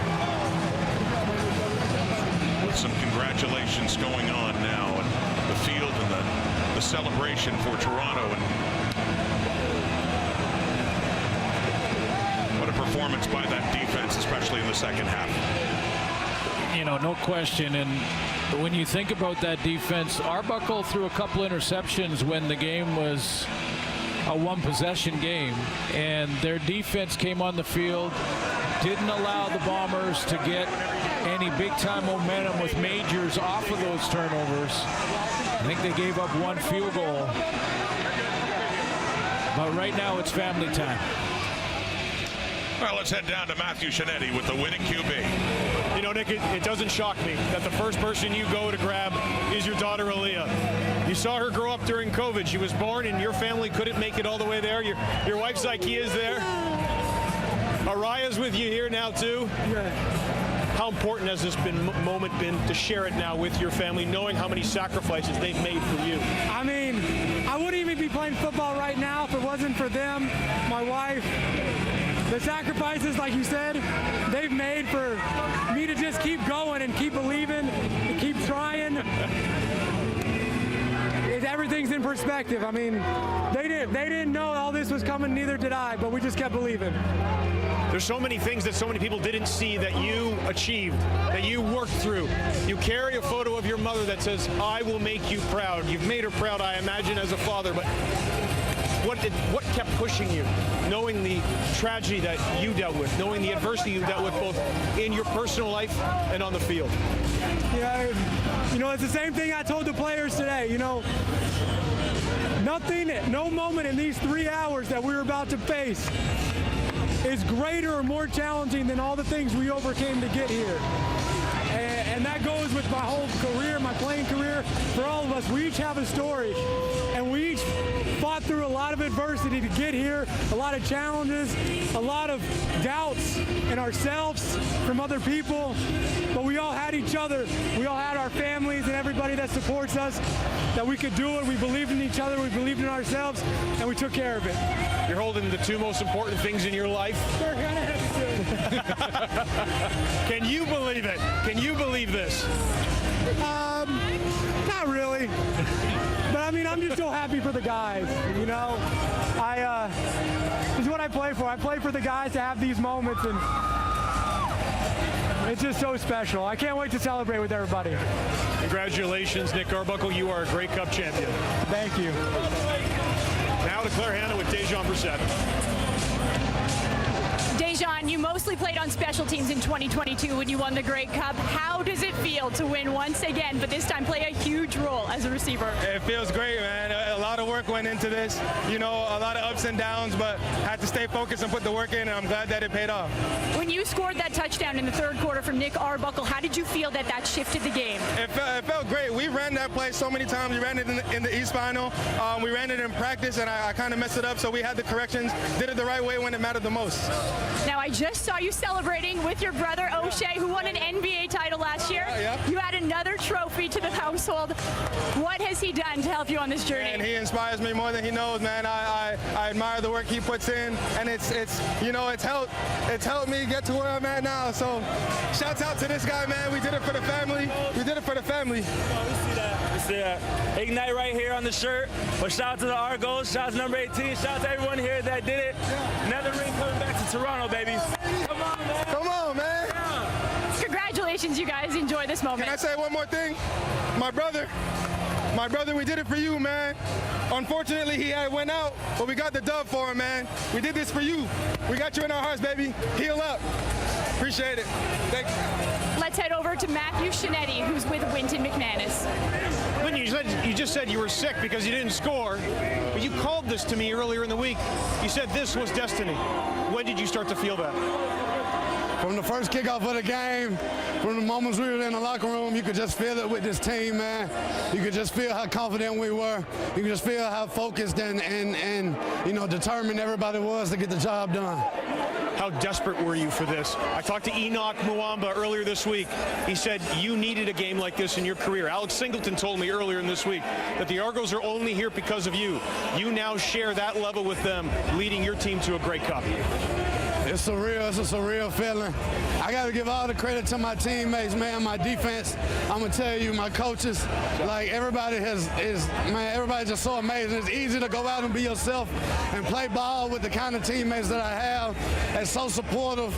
They're so locked in, man. It just makes my job easy. He is him. That's my linebacker, man, Mo Will. He's a rookie, and he plays his ass off day in and day out, man, so I'm just thankful. You're a Grey Cup champion, Witten. Congratulations. Thank you, man. I appreciate it. I'm trying to find my family right now. I don't know where they are. Go find them. Now over to Claire Hannah with Kadeem Carrot. I don't know if I've ever seen such a big smile on your face, Kadeem. Coming into this game, you knew you were the underdogs. What did it take to win the Grey Cup? A team effort, as you can see. We knew we were that team. We knew we were the best team in this league. We just had to go out here and show it. When you played with Calgary, you won a Grey Cup, but you were on the practice roster, and you said the only reason you wanted to come back and keep playing was to win it.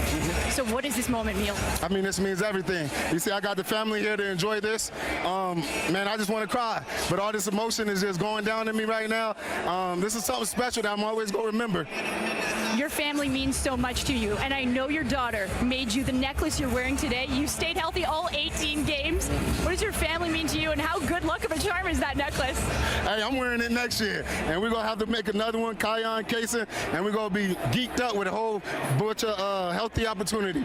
But I'm just blessed. I'm happy. As you can see, I'm excited, lost for words right now. Just about to go party with this family.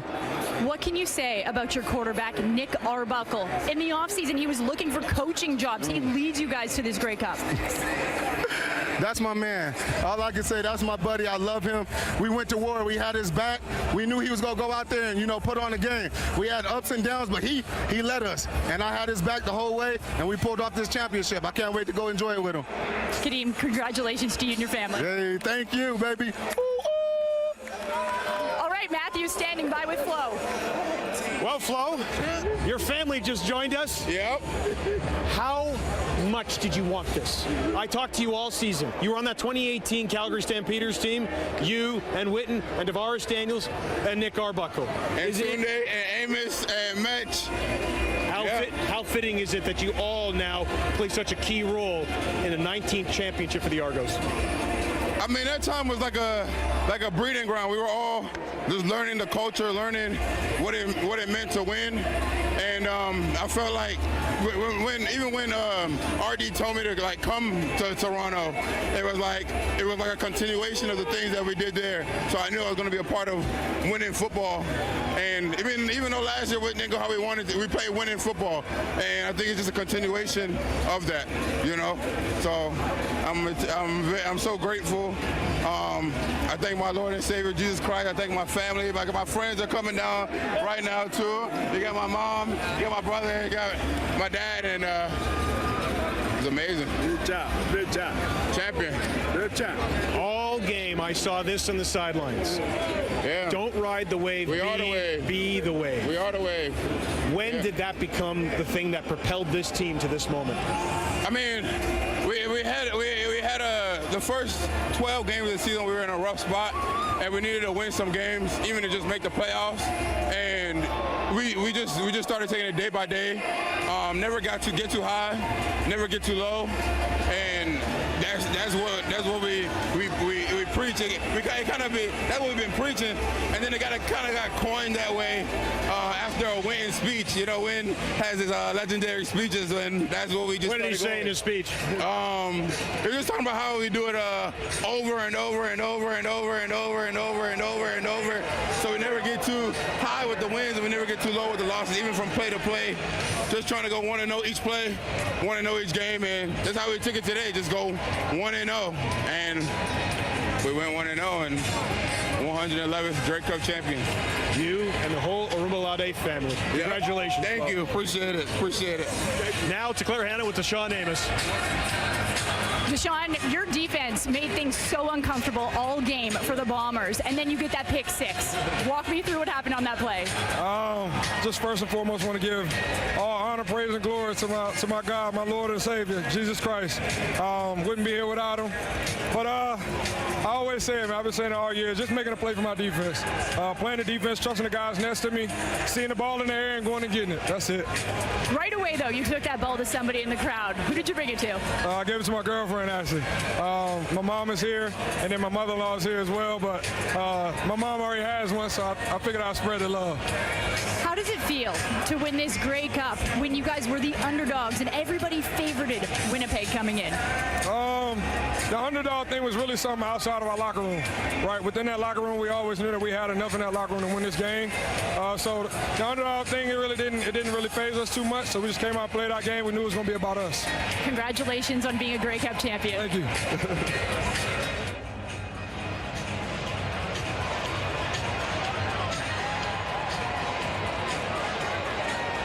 Welcome to the 2024 Grey Cup Awards and Trophy presentation. To present the awards for Most Outstanding Player and Most Outstanding Canadian, here's James Duthie. Thank you. And first of all, before we get started, thank you to the City of Vancouver for another fantastic Grey Cup week. You guys were fantastic hosts. Let's not wait another decade to come back here again. The most valuable player of the 2024 Grey Cup, from the Toronto Argonauts, Nick Arbuckle.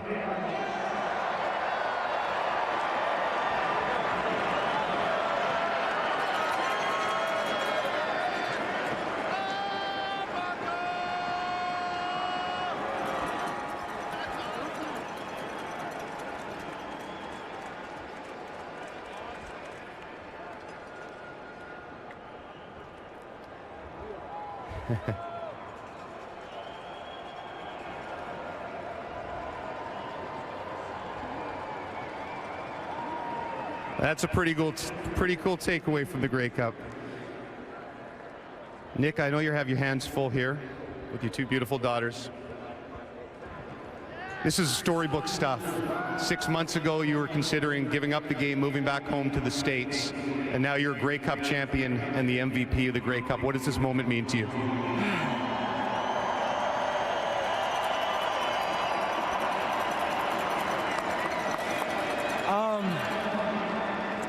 I mean, God is just so incredible in our lives, and without my family's faith and my wife's belief in me and her sacrifices that she's made and my kids have made. I mean, this little one's 4 years old, and I think she's lived in 7 houses, and like all over the country, in the U.S., Canada, from the west to the east.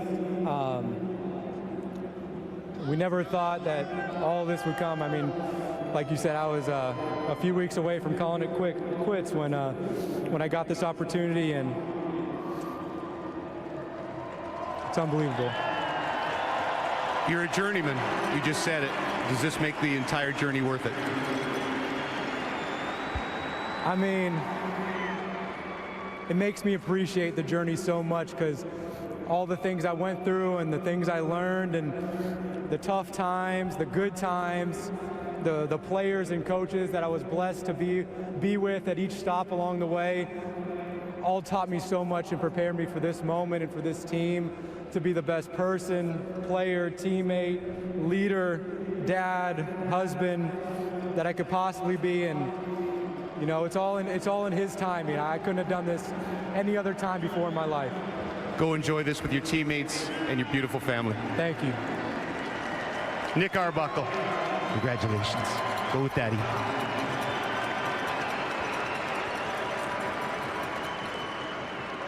The most outstanding Canadian of the Grey Cup from the Argos, Dejan Brissett.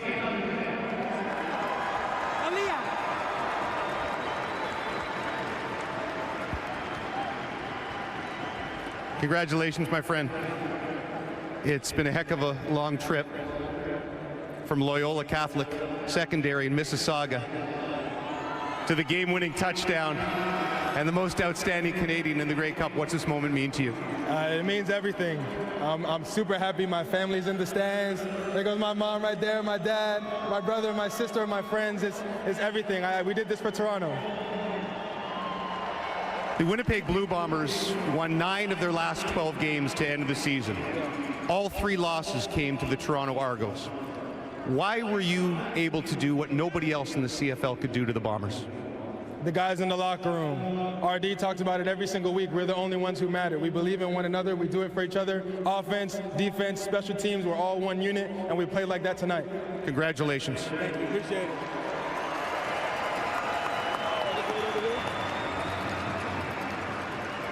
And now, to present the Grey Cup for his final time as Commissioner of the CFL, Mr. Randy Ambrosie. Well, good evening, everyone, and let me start by congratulating Amar Doman, Dwayne Vanneau, the City of Vancouver, and the province of British Columbia for hosting one of the greatest Grey Cups of all time. This Grey Cup is great for the game of football in Canada. So to Amar, thank you very much. And now it is my honor and privilege on behalf of the CFL's Board of Governors to award the 2024 Grey Cup 111 to the Grey Cup champions, Toronto Argonauts, and to Mr. Larry Tannenbaum, the chairman of Maple Leaf Sports and Entertainment. So Larry, if you'll let me, I'll pass the mic over here and get you the trophy. Oh, no, okay, hang on. Guys, I'm going to pass you that if you could. Absolutely. And take that. There you go, sir.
Hoisting up the Grey Cup as they pass it around and celebrate this championship.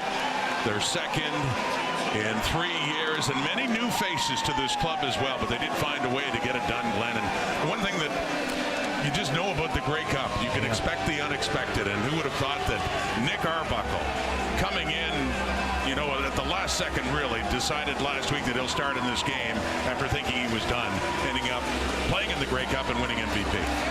A veteran quarterback who threw for, in this game, 252 yards, 2 touchdowns, 2 interceptions, completed 70% of his passes.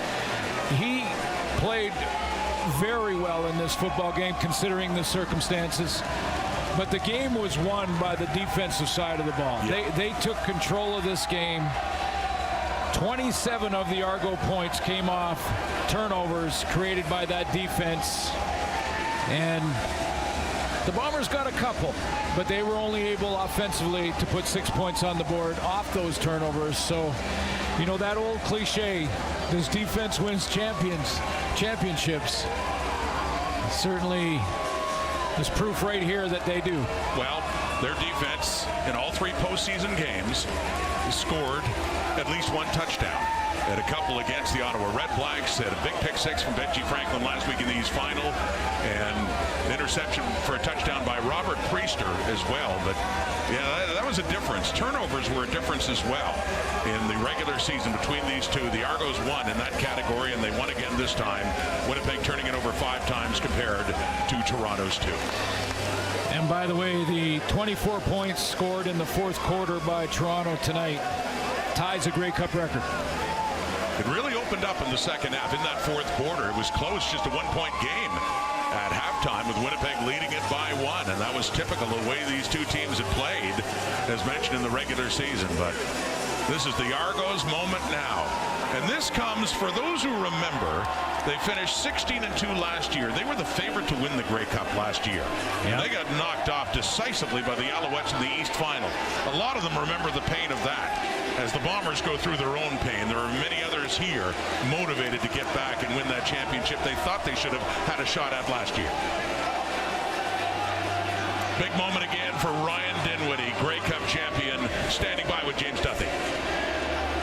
Coach, they wanted you up there on that stage, but staying away and letting your players enjoy this one. Only 4 years as head coach of this team and 2 Grey Cups. What does this mean to you? It means a lot, and like you said, it means a lot more for my players. Gone through adversity all year. They trusted the process. A lot of these guys were free agents that came and joined our football club that trusted in the process and trusted in me. And, made us a better football club. So, I can't be more happy with my players. What a year. I'm just kind of in shock right now, and I'm exhausted. I haven't slept all week. I'm so tired. I want to go to sleep. I don't think you'll be sleeping for a couple of days either. As soon as Chad Kelly got hurt, the Bombers became automatic big favorites in this game. What made you believe in Nick Arbuckle when apparently others did not? I've been around Nick, so obviously I trust him. He can process it all, right? There's times where I give aggressive play calls for Nick, and I can trust maybe he's not there, find a check down or change protections, those things. He's a smart football player and great leader, and it's just unfortunate some other places didn't give him a real good opportunity. I'm so happy for him to take this Grey Cup and run with it. Was that big difference in the fact they were favorites? You guys used that this week. Well, yeah, we didn't really talk about the favorites, but I would just say, I feel like we're the better team, and those guys believe in it as well. And you should have seen our laser focus going in the week and just how these guys were communicating, and I can see it. I see it about 5 weeks, and I see us taking that next step. But, last night was probably the coolest night before meeting I've ever been a part of. Coach, I know you're exhausted now. I can't wait to see it in about 4 or 5 days because you're going to be really tired. Go enjoy this, and congratulations. Yeah, thank you. I appreciate it. Thank you, Canada. The head coach, Ryan Dinwiddie. The celebration started there while the game was still going on. Nice, refreshing shower before the celebration with his second Grey Cup in 3 years.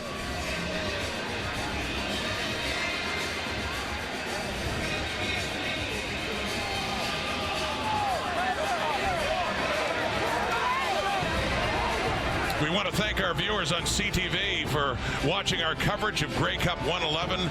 For Grey Cup extended post-game coverage, stay tuned to TSN. And back with more from BC Place in Vancouver.